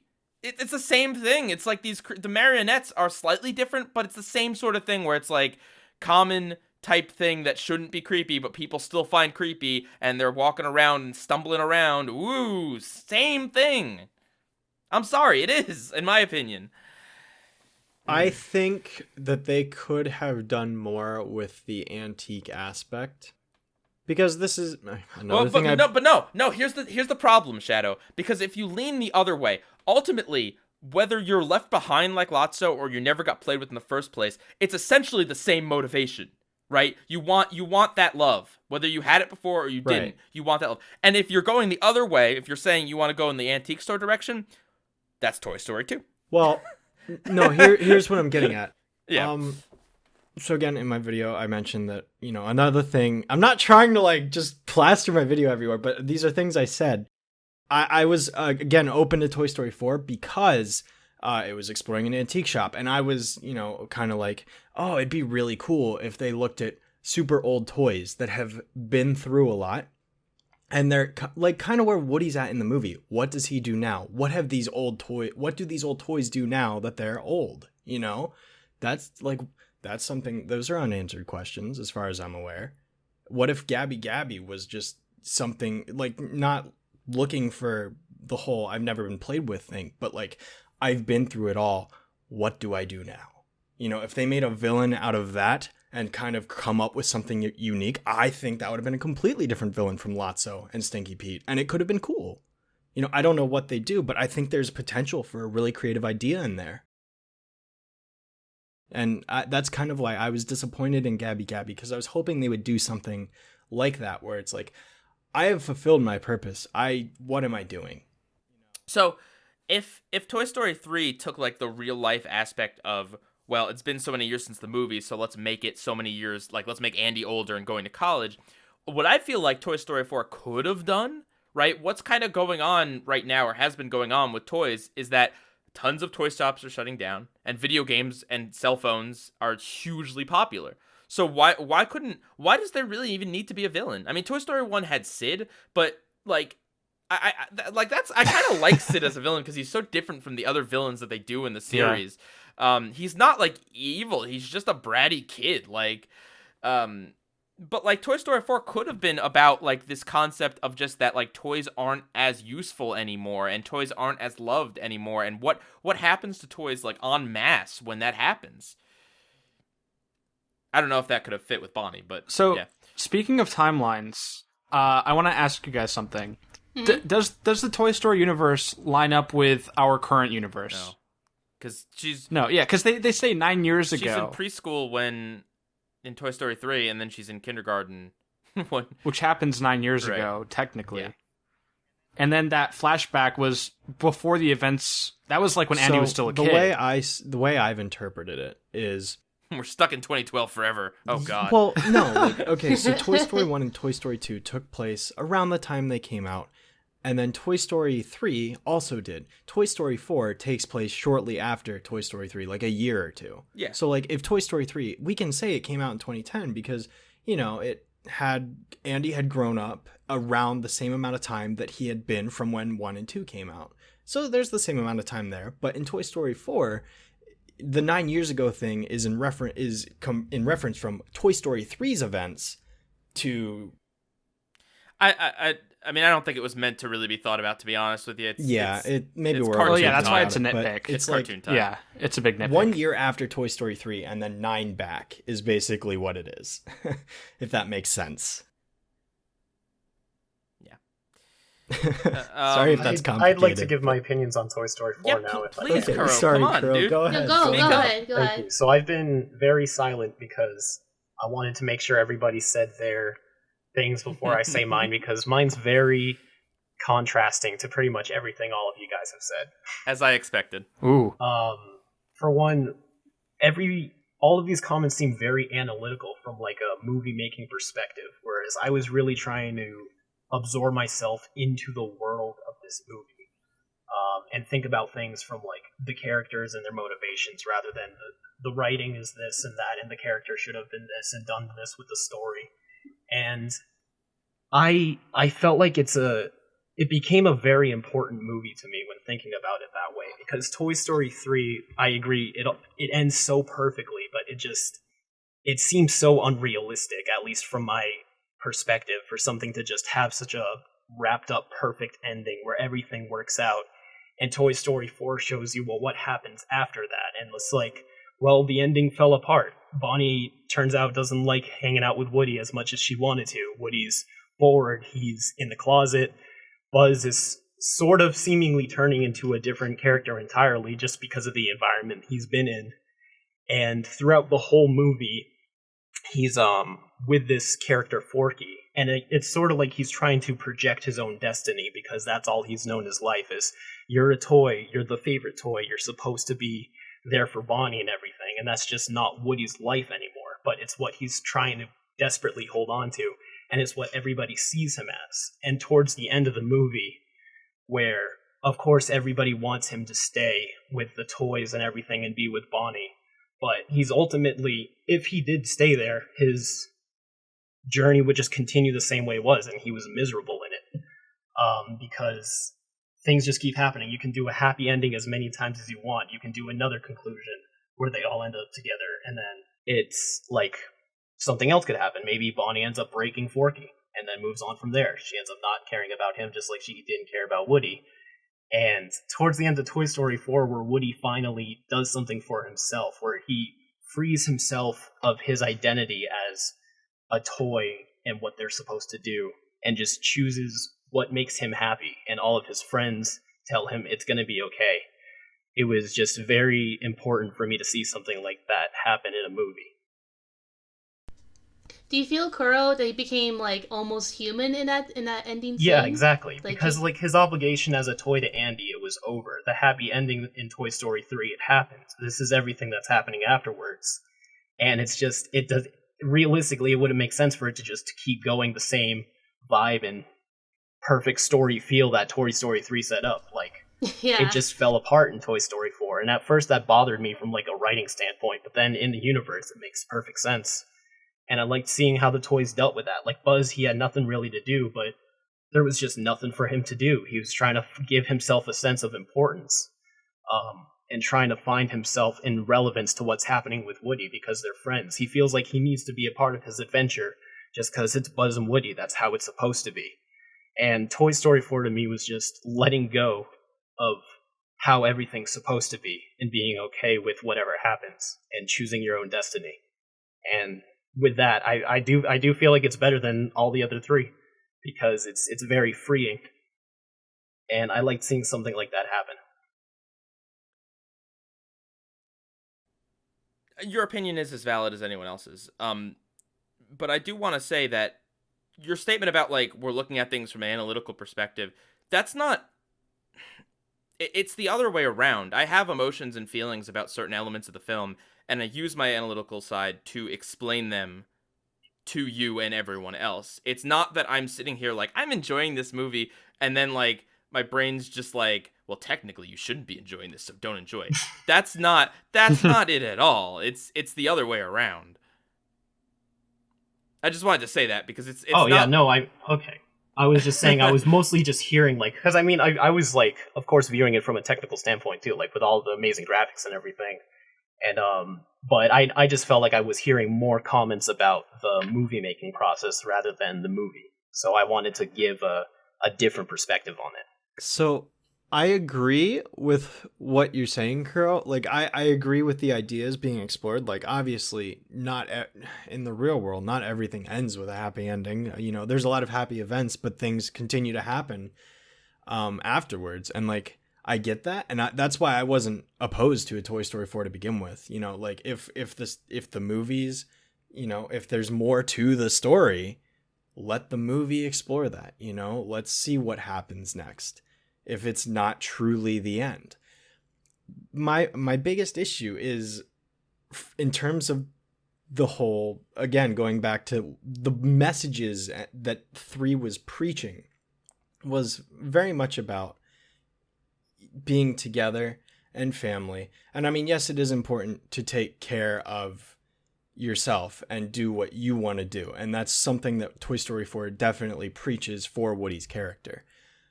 But considering that this film throws away, well, I shouldn't say throws away, but like just pushes all these other characters aside to do that, to present that conclusion, is what really bothers me.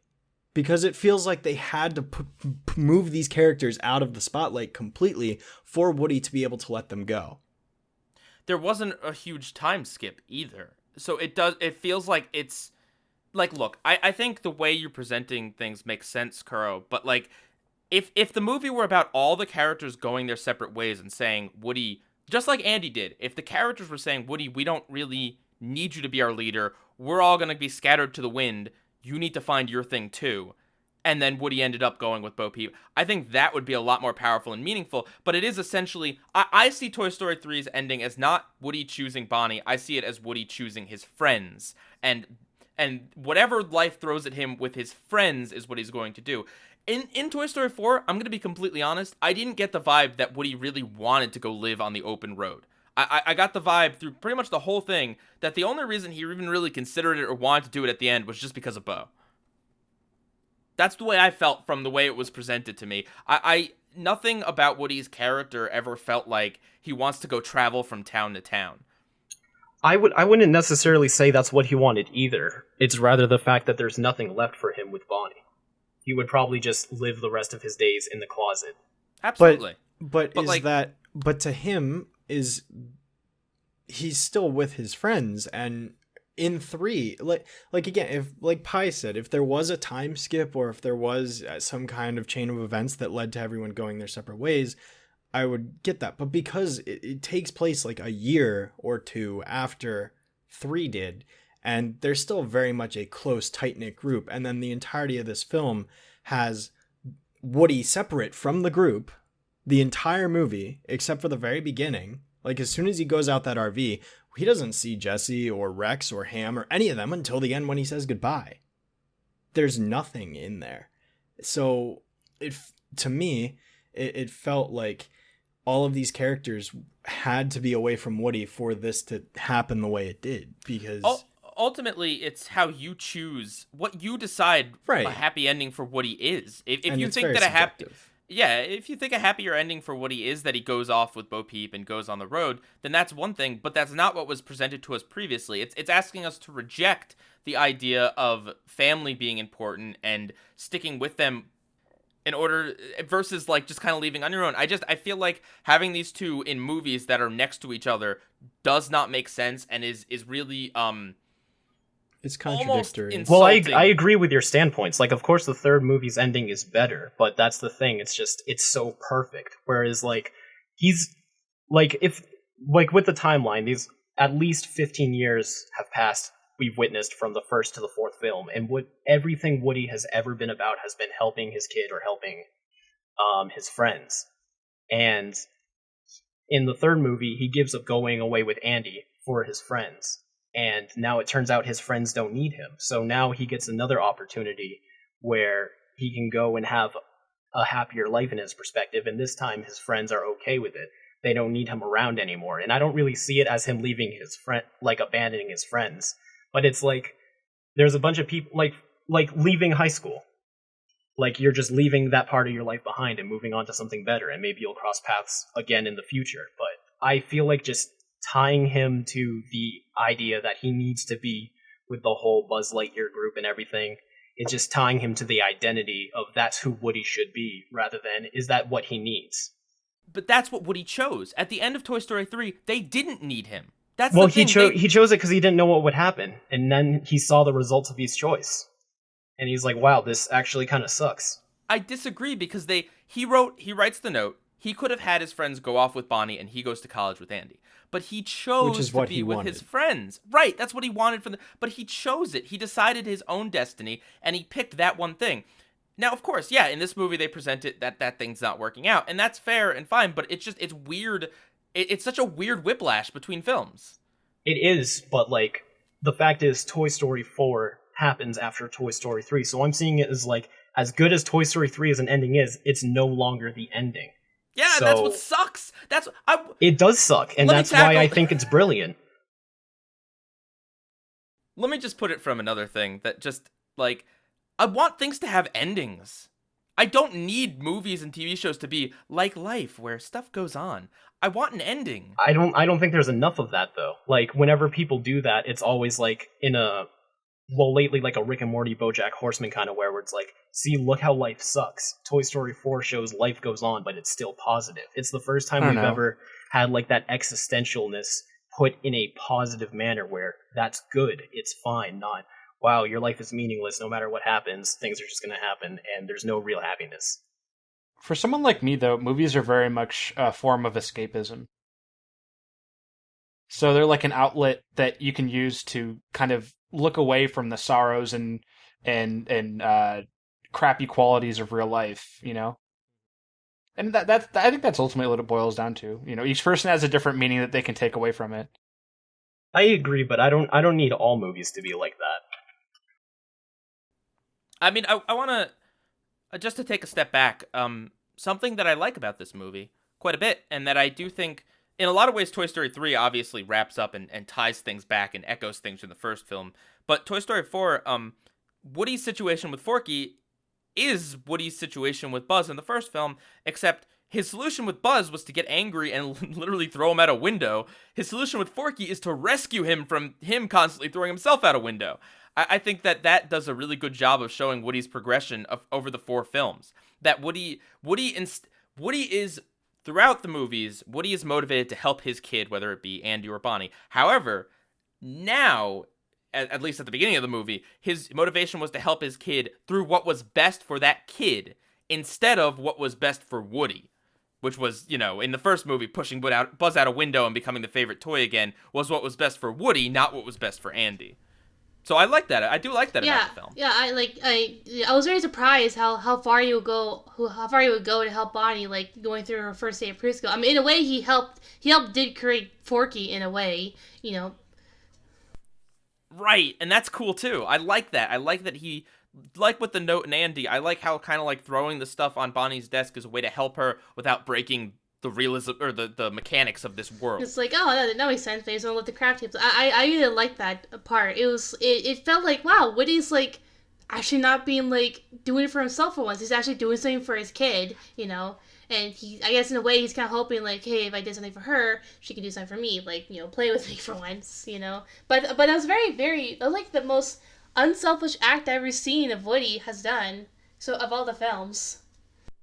Oh yeah, because it didn't pay off for him. It's not him helping Forky is not like Bonnie rewards him for doing so. His only reward is seeing Bonnie happy. And it's kind of interesting how like in the end of the film he's like he can trust his companions, like they would take care of Bonnie, Yep. And then to swing back the other way, so that ending scene, the scene where like Woody says goodbye to everyone, I assume that's what made Tom Hanks cry. I just, they did it in the third movie.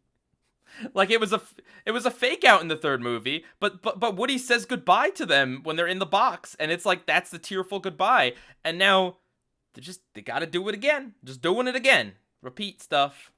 For me, it didn't even register with me at first that it's like, oh wait, wow, this is the goodbye part. Like they were on the awning and they're talking, and Buzz is like, she'll be okay, Bonnie will be okay, and it's like, yeah, and like they're talking and they're like saying, I'm like, wait a second, they're saying goodbye. Like it didn't register with me at first. I was like, wait, are we at the end of the movie already? So it shows that I was immersed because I didn't even realize the movie was ending. But I didn't cry, I didn't tear up, I didn't really. I mean, the only thing that even got a response out of me was like the bro hug with Buzz and Woody, but like I didn't cry. I felt maybe a little emotion, but it wasn't enough to get me, over that edge. This just from a from a cinematography aspect, from a sequence, like the thing I liked about the third film's ending is Andy goes through each of his toys one by one. He says something nice about them, a memory he has or a description, as he hands them to Bonnie individually. And then we get the scene of them playing together, and it's a very good goodbye because everyone is getting their chance, getting their acknowledgement. And here it's just like everyone says goodbye to Woody, and that's that. But Woody hasn't seen any of these characters for the duration of the film, so it's like this doesn't really feel like a solid goodbye because, I mean, like, okay, if I were to look at this film by itself, then the messages, like if this were just a single film, the messages make more sense, the themes make more sense, the goodbye makes less sense because he barely knows these characters. That's the biggest thing with me, because it's like if I look at this as part of the movie, then the goodbye makes a little more sense, but the whole message doesn't. If I look at it as its own film, then the message makes sense, but the goodbye doesn't. The final scene it doesn't mean anything relative to the other characters. It's just Woody saying, oh yeah, bye guys, okay, I'm doing my thing now. I wish this movie were about Jesse or someone else. Me too. Just anyone but Woody, because you know what? I'm in the same boat. Like I was immersed. I enjoyed a lot of this movie. I laughed quite a bit. I think it's a funny movie. I think it visually looks very good. But it's just if they wanted to make another Toy Story about other characters, I'd be more okay with that, because Woody got such a good goodbye, and that was such a wrap on his character, and it just seems so weird to override it with a different form of happy ending. It is still a very peaceful, happy, upbeat ending. It isn't an ambiguous ending. I mean, no more so than the other one was. Like, I wish it was Jesse or someone else who had... I could believe more that they have these different aspirations. With Woody, it felt like the world was pushing Woody towards this conclusion rather than Woody was choosing this conclusion. Yes, agreed. That's how the whole movie felt to me. It's interesting you guys say you didn't really feel any emotion near the end, but like for me, it was so hard not to cry during the end of this film. Maybe because I'm just an insensitive person, but it was the first scene, it was like the little girl that got lost, and it got to me because like as a kid, I got lost myself too, and like seeing her like pick up Gabby and like, you know, are you lost too? And like it was very, very touching scene for me. And it was also a pivotal moment where Woody and Bo realizes kind of like, oh, this is what we should do. We should help toys get to kids, you know. But I think for me, like I got really emotional near the scene, like where like everyone was saying goodbye. And I know you guys felt like it was really unjustified that they would do that, but for me, it was I was like near to tears because it felt like the collection would not be complete now. It felt like, you know, I feel like Woody needs to be with his friends. That's what I was crying over. I was crying how, like, Woody is not going to be with his friends again. The collection's not complete. You know, I remember saying that to my siblings, how, like, how Woody... I feel like Buzz needs Woody and everyone else needs Woody as well, as a way. And even though he's not really, like, technically kind of a leader to them anymore, he's still a very good friend. So that's why I felt so much emotion, because, like, I want them to be together. I want them to be all together again, like a family, like they did all 3 films, you know. So that's why that's how that's how I at least interpreted how, I guess, how me and other people cried near the end of the film felt, you know. It wasn't like it. Yeah, and it was, and in no way it was like, oh, Pixar is just making you emotion. You just trying to get a tear jerk out of you. No, this is like genuine emotion, because like this is really goodbye, you know. Woody and Buzz are not going. This is their final sail together, and that's how I felt near the end. I mean, I do want to point out that at that point in the movie, I had dealt with these awful people behind me, so I was in a bad mood, and I kind of didn't really get to pay attention to the very ending. So just take that with a grain of salt. I doubt that seeing that would make me completely do a 180, but maybe I wish. Yeah. I will say, well, I do Nick... have... Oh. No, you can go ahead. No, I was just going to ask Nikki, I'm gonna change the topic, so go ahead. Okay, yeah, I was just going to ask Nikki, what did you think of this overall? I've heard you kind of agreeing with some of the stuff Kuro said, some of the stuff we've said, but like, how do you feel about this movie just as a whole? For a sequel no one really asked for, I thought it was actually, like, pretty good, because, like, first of all, John Lasseter, if you might have heard, like, you know, he wasn't really very involved in the film. All 3 films he was very much involved in, but it's like kind of like a first time where like he was not really that very much involved in it. So it was like different directors and writers for this film. So it's kind of interesting how like this film can still stand up with the other films without Lasseter on board.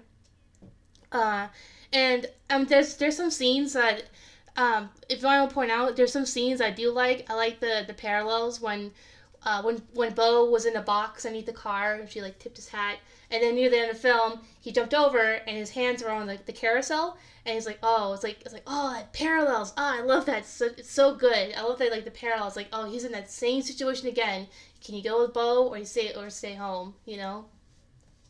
And it's kind of hard. I get really mixed feelings about it overall, because like it's very conflicting, you know. I want the game to stay together, but at the same time, you know, I want what's best for Woody, you know. So it's a very conflicted film. I feel like a second watching I will get a more conclusive answer, but for right now it's very like I would recommend it if you guys haven't seen it, but I don't know. It's kind of hard to say. There's a lot of stuff I like about the film. I feel like Toy Story 3 has a more better aspects and theming, but in this one I feel like it's kind of a new direction. It's a new change, you know. Like the film, like imagine the film itself as a character. It's going through a different way. It's going back to some old stuff, but throughout it's going through a new path for the film and for the rest of the franchise. But I want to. Oh, sorry. I was going to ask you guys this. After seeing Toy Story 3 and 4, did you? I don't know. It did for me, but did it for you guys feel like you appreciate your toys you had back then and how much like they gave you so much love and memories from them? Like, did those films make you feel like that? I didn't play with a lot of toys as a kid. It was mostly Connects. I'll be honest, no. I mostly played with video games. No, I like, I know. Yeah. I guess I'm the only one who played a lot more toys and video games. Oh. I was like Andy. You're definitely not the only one that feels that way. Before you say what you're gonna say, Shadow, never mind. I forgot what I was gonna say. Say what you're gonna say, Shadow. Okay, this is a complete tangent, I guess. But one thing I have to say about this film, I think this is the most jump scares I've seen in a kids movie ever. Yes, this is okay. Yeah, Like, there were so many moments where I'm just sitting there and I just jumped in my seat. I was like, "Whoa, this isn't a horror movie! Like what's going on?" I think Toy Story 3 had more like genuine horrifying moments, like with the kids. Right. But this one definitely had jump scares. Oh, But absolutely. that brings me to what I was gonna say. Okay, this is like a dumb tangent, but there are two scenes in this movie where they try to do a fake out where a toy died and it didn't really die, and I just like, man, do it or don't do it, like. Yeah, go the Because whole they way. had the one toy getting eaten by the cat, and I'm like, the cat's gonna spit it up. I don't believe this. And then, yeah, that's what happened. And then the other one where you see the parts of the like half the toy, and then later we meet the other half, and he's fine. He's happy even. It was like, speaking of that half toy, there was an Obi-Wan toy that was like What? whacking it went so quickly. But apparently in that pinball machine, besides the tin toy, there was like a Star Wars action figure. And it was Obi-Wan Kenobi. He was like whacking an alien with like a broken lightsaber. It was funny. I joked about the idea of there being a Thanos toy in the movie. No, but there was an Obi-Wan toy. Crazy. Yeah. All right. So we did a Twitter poll. I only had it up for a few hours, but we had a really great response. We had 954 people voted, and I just included all the Toy Story films on there because I'm curious. And the one that got the most votes was Toy Story 2 at 45%. That's pretty good. Wow. Toy Story 3 came in second with 32%. Toy Story 1 came in third with 17%. Toy Story 4 came in fourth, 6%. But I will say there were a lot of people commenting that they haven't seen it yet. So I'm not going to take this as like a consensus thing, but it is definitely interesting stats. I don't know. I have to go back and finish watching Toy Story 2. I don't know how, like, what I love about the Toy Story trilogy, and I'll even say it about, well, I'll say it about the trilogy. There isn't a bad movie in it. Like, they arguably get better with each iteration. Maybe not actually getting better, but they're close enough that there's actually a debate to be had. And Yes. that's so rare in trilogies. Absolutely. I love all three of the original three Toy Story films. Basically on the same level. I mean, it's hard for me to say I have a favorite. I normally like there are times where I'm like, yeah, I love the original, and then I'm like, oh, I really love 3. I love 2, and it's like, I don't know. I voted 2 on the poll just because that's the one that's currently like my favorite at the moment. But like, I don't know. I'm also like, oh, 3's kind of close. So like, yeah. And in that aspect, again, I think I would have loved 4 if the ending was different, or if it did a few different things with Gabby in the antique shop or whatnot. Like, there were just a few things. But Aside from the actual ending, I also do want to point out the climax. I like the climaxes of Toy Story 2 and 3 better. I like the suitcases in the second one, and then the airplane, and then the incinerator in the third one. This movie, it was just kind of like, let's get across the carnival. Yeah, because, like, both 2 and 3 were like, let's do something different. Let's do, like, they go to an airport. And you're like, what? An airport? Yeah, just go to an airport. Or, like, let's go to an incinerator. It was, like, different locations. And, like, I get why I don't like the climax of this film, because, like, it was just, like, in the same I don't town. hate It wasn't, the like, climax. that I just don't interesting think to- it's as interesting or it action didn't have packed. as No, high yeah. stakes. Right, the stakes are Yeah. getting Forky back, which, admittedly is like the goal of the movie, but it's not like they're over a pit of lava. Like, if Duke Kaboom doesn't make the jump, he's gonna fall and be completely fine. Yeah. I want it. Where are the instances of toy death in this entire franchise? There needs to be more of it. No. Combat Carl blew up in Toy Story 1. He died. Oh no, it's a Combat Carl. Sid murdered someone. Like, let that sink in. Okay. Kuro, do you have anything else to say? You can talk. Like we're not. Kuro I'm not trying dropped to... out. Yeah, Oh. I don't know if you saw. Yeah, Kuro had to leave Oh, I didn't even see like it. 10 minutes ago. Whoops. Okay. We scared him off. I'm sorry, Kuro. Oh, guys, one more thing. How'd you feel about Bo's role and character in this film versus the other two films that she appeared in? I mean, I wasn't attached to her in the second movie. Or I don't really even remember her in the first movie. Like, I thought I'd have more of a problem with it, but I don't really mind that they changed her character because there's a huge time skip between Toy Story 2 and Toy Story 4, and I don't know, I didn't like love her in this film. Like, we didn't even mention her really, and she's like the breakout character, like the main character aside from Woody. I thought she was okay. Yeah, I mean, it makes sense with the whole idea of her being lost, you know? It gives us an answer for where she was during 3, like what happened with her, and I don't have any issues with her. I mean, like, I didn't find myself attaching to her at all, but then again, I guess she's not the character that I'm personally not supposed to attach myself to. I'm sure there are plenty of people who probably loved her, and that's fine. I didn't think she was bad or anything. I thought she made sense perfectly. I don't know. Bo was never even like, I like Jessie more than Bo personally as a character. Mm-hmm. I like Mrs. Potato Head best of the Mrs. Potato Head is great. She's great. I love her. Not in this movie. Not in this one, but in 3 and Yes. 2 and 3, she's so yes. good. Absolutely. All right. That's interesting because, like, I said this before in another recast. I was really worried they were gonna make Bo like the feminist leader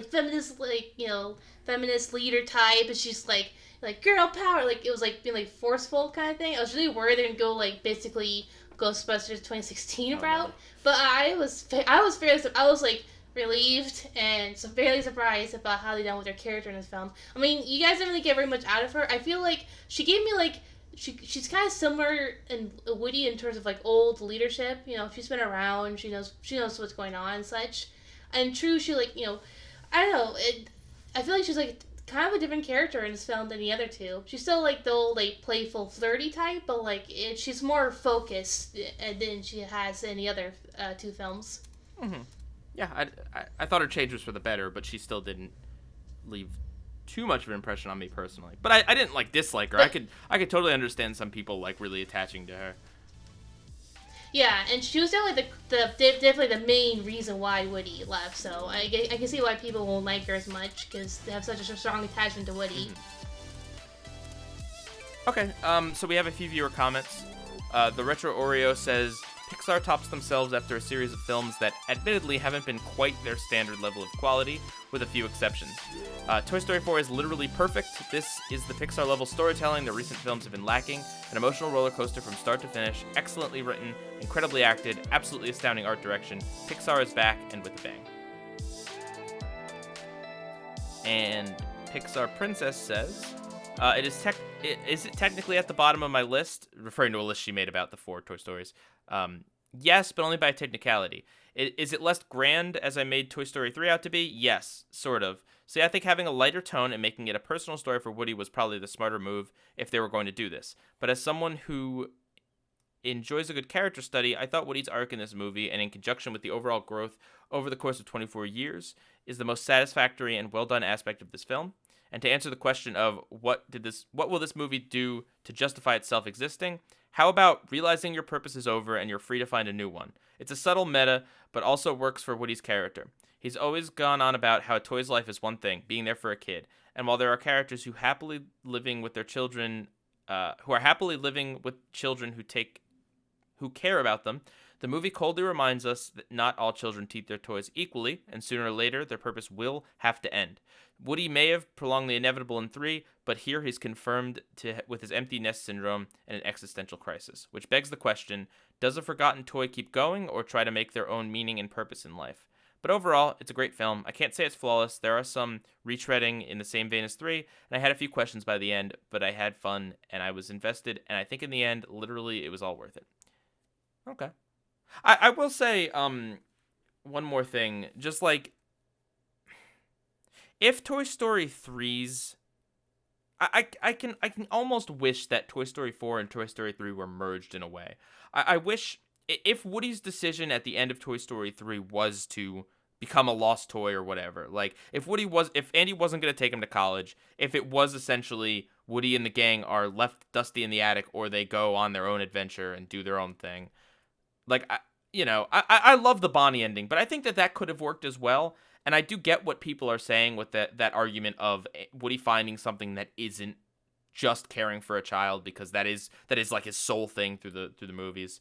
Not that I don't think that the ending to 3 is perfect, but I think that there could have been a world where some of the messaging in Toy Story 4 was in Toy Story 3, or Toy Story 3 left it a little more open for Toy Story 4 to come in. I think that would have been much better in my opinion. But I like things actually having endings, which nothing does anymore. Everything has to be left open enough so that they can do a sequel.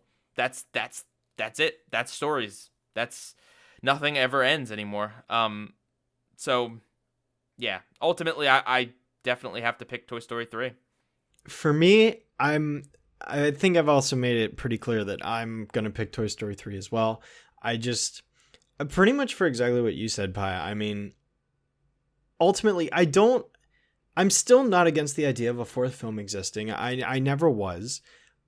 And I don't regret anything that I've said previously before this film came out about, like I don't regret them making this film, because there were still certainly things that I enjoyed. It's the ending just sours a lot of it for me. But there were still a lot of good things here that I did like seeing, and there were a lot of cool ideas that were explored that it, like, again, for me, my biggest thing is if it does something different with the concept, exploring a different aspect of toy culture. There was Duke Kaboom in the commercial. There was the antique store. There was the carnival toys. Like they had different kinds of toys and different environments.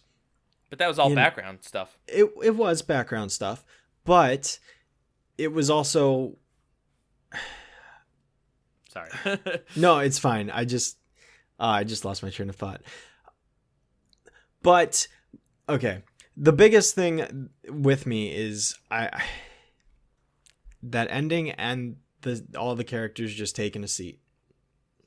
Those are two major problems with the movie that I don't like, and both of them could have not been a problem if they had done something differently, which is why I was never against a fourth film, because there are plenty of ways that they could have continued the story like they did and still have it end satisfyingly. Is satisfyingly a word? I don't know if it is. If it is, yeah. Okay. Satisfyingly. I don't know why I stumbled on that one. But yeah, overall, I do think Toy Story 3 was the better film, both in terms of narrative and cinematography. Toy Story 4's cinematography did not blow me away after that opening. Like, I'm not talking about the rain. I'm talking about the You've Got a Friend in Me section. With the transitions and the dynamic camera and the lighting and shadows and movement, everything about that part was, like, beautiful. But I didn't really get a lot of the same camera shots the same level of camera shots I didn't see in this film, which was a disappointment. So, like, from a technical composition standpoint, I think 3 is the better film. I think from a story standpoint, 3 is the better film. I think from a character standpoint, 3 is the better film. That's my take. Okay. Monsters?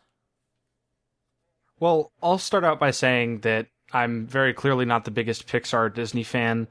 I like a lot of Pixar's earlier stuff, but their stuff from the past decade has kind of swayed me in the wrong way. However, I've always looked at the Toy Story films as being kind of the gold standard of what they're able to accomplish. Toy Story 3, it's practically a near perfect movie in my book. Everybody, all of the toys have their moment to shine. the story really hooks you in, and the ending is bittersweet, but it's also very rewarding, and it has that familiarity of the other movies, while it's also trying to accomplish a bunch of new things. Toy Story 4. Similar to how you were explaining it, while I was in the theater watching it, I was having a lot of fun. It was a great time. It was super entertaining. But after letting it sit for a little bit more than a day, and watching Toy Story 3 afterwards, I've developed a pretty pessimistic and negative opinion on it. I still think it's a decent story, and like I said, I had a good time, and it's probably among the best of the Pixar sequels, but I still don't think it's really justified to exist. While some people may admire the fact that it's mostly a character study of Woody, the lack of significant appearances from the rest of the gang we've grown attached to throughout the years made the movie feel more empty for me. I actually had to look up on IMDb and make sure that the aliens were in the movie, which apparently they were, because I don't remember them being in the movie just from watching it yesterday.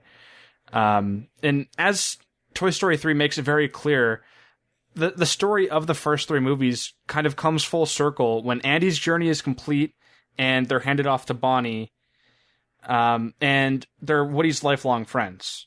So in this movie, Woody ditching his lifelong friends for Bo Peep and an amusement park just didn't sit right with me.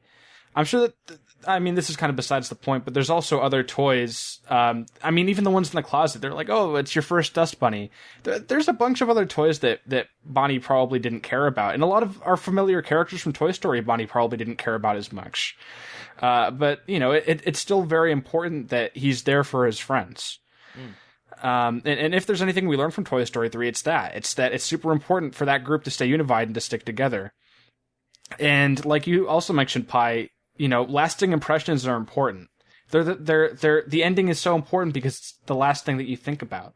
And Toy Story 3 does such a better job at doing that than Toy Story 4.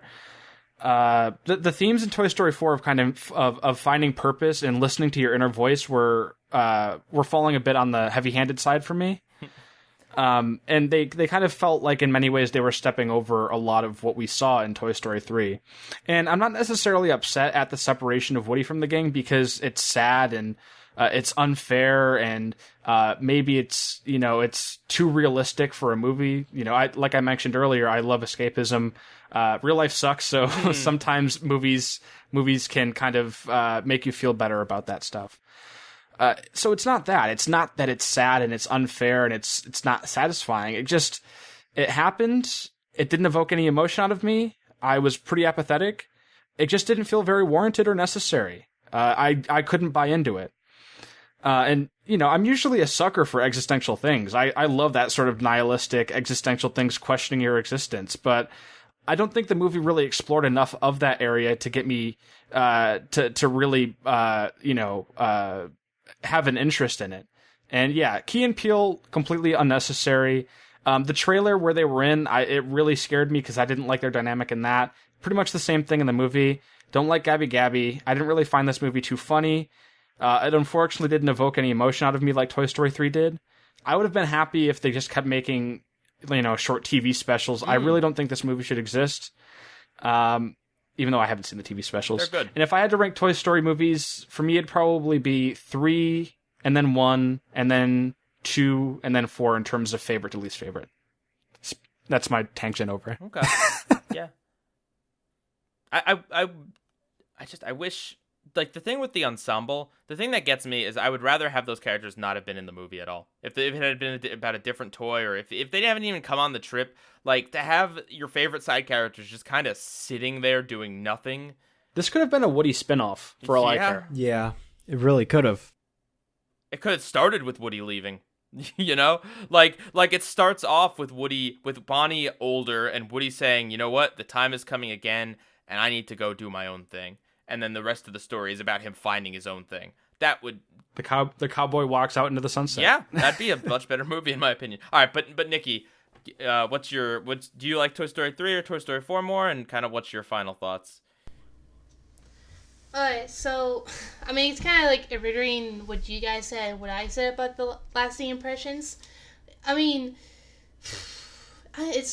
the thing is, like, I like the different take they did for Toy Story 4. Even though it did run along the same veins as 3, I did like the different take of like, the existential crisis Woody has, and, like, what does it mean to be a toy? What does it mean to be someone to play with? Are you, like, does it, like... I wish I explored more of, like, does it make you feel alive? Or, like, you know, love as, like, your own person kind of thing. I wish it did explore more of that in 4 than it kind of did in the other 3 films. I feel like, I don't know, it feels that Toy Story 4 feels like a journey, while the third movie, it feels like a perfect 3-act structure for a film to be. I agree with you guys with the characters. You know, everyone else did basically really nothing in the fourth film, while 3 they were utilized more. And the motivations of the protagonist were more clear and make sense for the character rather than, you know, Gabby. I mean, I'm a sensitive sucker, so I felt I am a little more sympathetic to Gabby than you guys are, because, like, I can understand what her motivation is, and, like, I really see her as, like, a villain type character than the other 3 had. It's just I don't know, like, I think I'm gonna vote for 3 versus 4. It's weird because, like, I don't know, it's still, I have that mixed confliction of, like, 4 is, like, an interesting take. It's, like, kind of an alternative route. It's like, you know, when you play a video game and it's like you choose, like, the good ending, which is, like, 3, and then, like, Toy Story 4, at least you get, like, more gameplay and cutscenes, you know? I was like, oh, okay, that's a different take, you know? It does feel like an alternate universe where Woody chose that instead of going off with Bond. Yeah.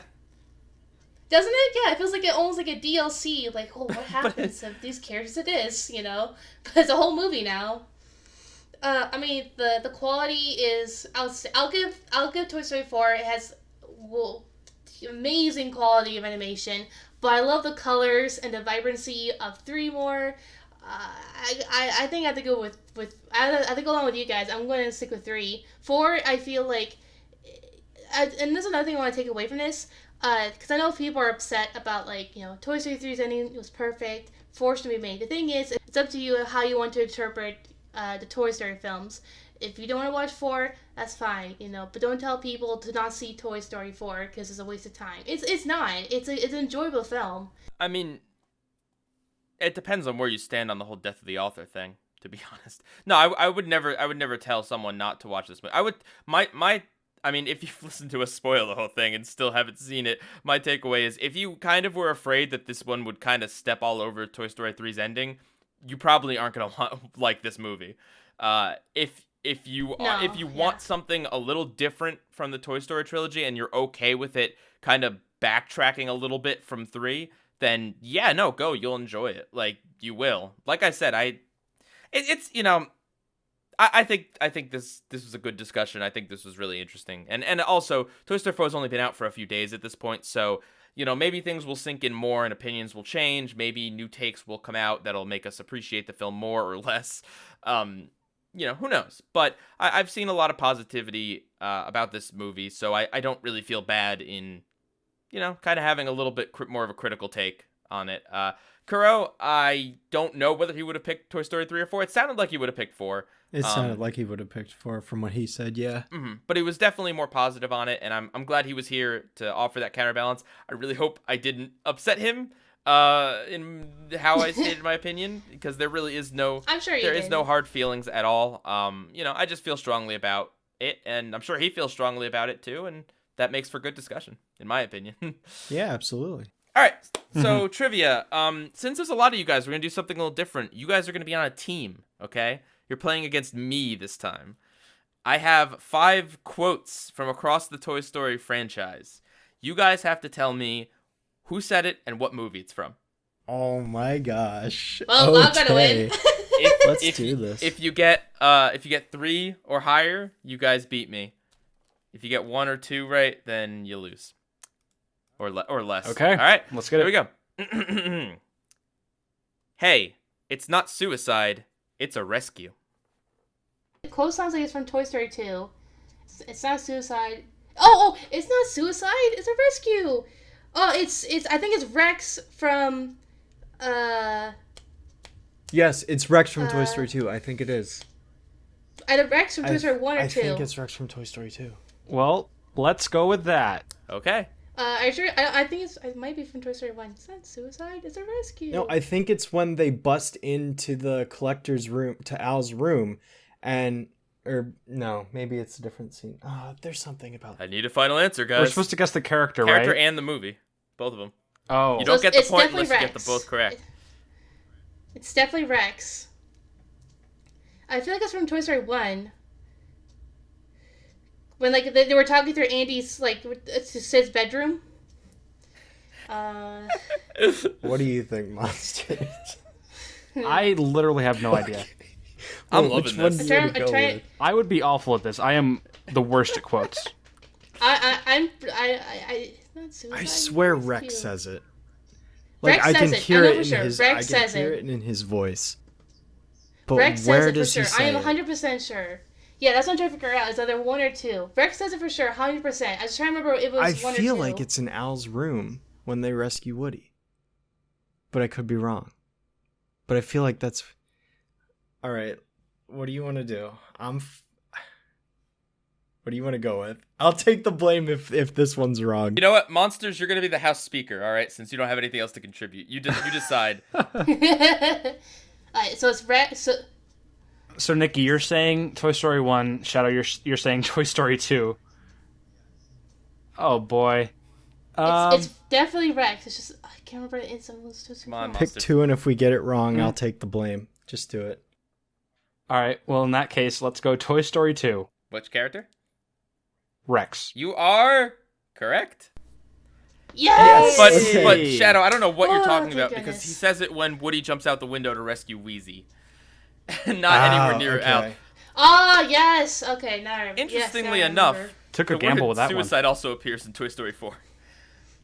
Oh, yeah. I think Duke Kaboom might say it. Okay, you guys are 1 point. That took way too long though. Cool. All right. Second quote. Laser envy. Oh, That's not a quote. That's Mr. Potato Head, Toy Story 1. Well, she seems to know it, so... Okay. Okay. Mr. Potato Head, Toy Story 1, locking it in. You're correct. Oh, well, there you go. Good job. I wouldn't have gotten that That one. was that was a scene where they were like checking out Buzz and like what's wrong with Woody? Huh, laser envy because Buzz was playing with this like laser toy. All right, number 3. Rex, use your finger. Huh. So out of context line. Did I hear that in Toy Story 3? No, I'm not going to say anything because I don't know anything and I don't want to throw you guys off. Okay, so I feel like this could have a few different contexts to it. So I don't know who said it because I'm thinking of situations where Rex would be. Like he could be playing I remember. he could be on the computer or playing a video You remember game. it for sure? I remember for sure. It was in Toy Story 3. Rex said it when he had to plug the reset button on Buzz. He said it to himself? Oh no! It was definitely in Toy Story 3 when he had to reset Buzz, and That's he what I accidentally made it thought. to Spanish Buzz. So it was in Toy Story 3. I just have to remember who You guys said it have to a minute. Rex. Woody. I think it's Woody. I think Woody said it. Was Is that when they reset him, though? Yes. Okay. It's like Rex, use your finger, and he did it. Okay, so we're going to lock in. It was Woody in Toy Story 3. You are correct. All Okay. right, you guys got Hey. 3. Okay, you already beat me. Quote number 4. I stayed the same, but she began to drift away. I know. Is that Toy Story 4? 2. 2? Who said That it? was the singer from. I stayed the same, but she began to drift away. That was like the song. That was like the singer and Toys. Oh, well, at least it was Jessie. At least I think it was Jessie from Toy Story 2. Was it? does Jesse count as the singing voice? Like, is it? I don't know. Who's the final? What's the final answer? I It mean, was a song. It was a should we does Jesse count as the singer, or do we have We to already say won, the so it singer? doesn't matter. Yeah, that's true. Whatever. Say what It you matters. want, monsters. It matters. Say the singer. All right. Let's say... Well, wait. Would you accept the singer as an answer? Nope. Okay, then What? say Jesse. Yeah. Okay. Okay. we're going to say Jessie from Toy Story 2. And Sarah McLachlan from Oh, Toy I Story still 2. remember that. Written, You mean like In the Arms of an Angel? Like that one. Yeah. Okay. Yep. Written Yeah, I wouldn't by. have But guessed that. is she a Randy diegetic Newman. character in the film? She said it. But is That's all that she a matters. character, or is she She's not a just character. I just said disembodied this is voice? quotes. I didn't say this was like a character quote. Nope, Sarah McLachlan. You All said right. the character and okay, Mr. whatever. Semantics We lost. over here. She's canon in Toy Story. All right, last one. No, officer, I swear.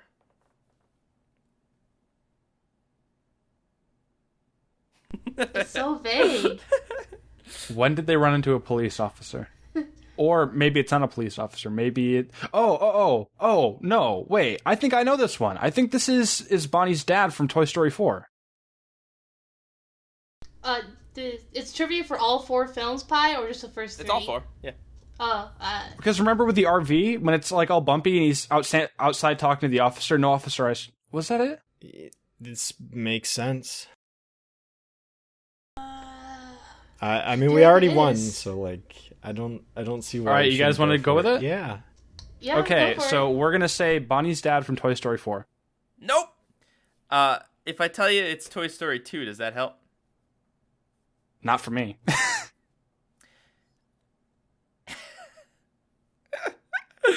I really tried to pick like obscure. Is it someone quotes. talking Is this to one of Woody? the characters in Woody's Roundup? Nope. Okay. I was like, if you're about to say one of the puppet Did dummies. Al say? Did Al say it at some point? I feel like something Al would say. Nikki is correct. Al said it Oh. when he wakes up. No, officer, I swear. Oh. Okay. That's when he Oh, from stutters his, when he like, wakes nap. up. Yep. Wow. Oh, from a snap. Mhm. Ah. You guys won. I'm glad I tricked you on the 2 trick questions at the end. That was my goal. And I mean, you kind of almost got the other one. But yeah, there we go. All right, well that's Good stuff. That's a stupid long recast again. So I hope everyone enjoyed it. Thank you to Nikki, Kuro, and Shadow for all being on this podcast. Mm-hmm.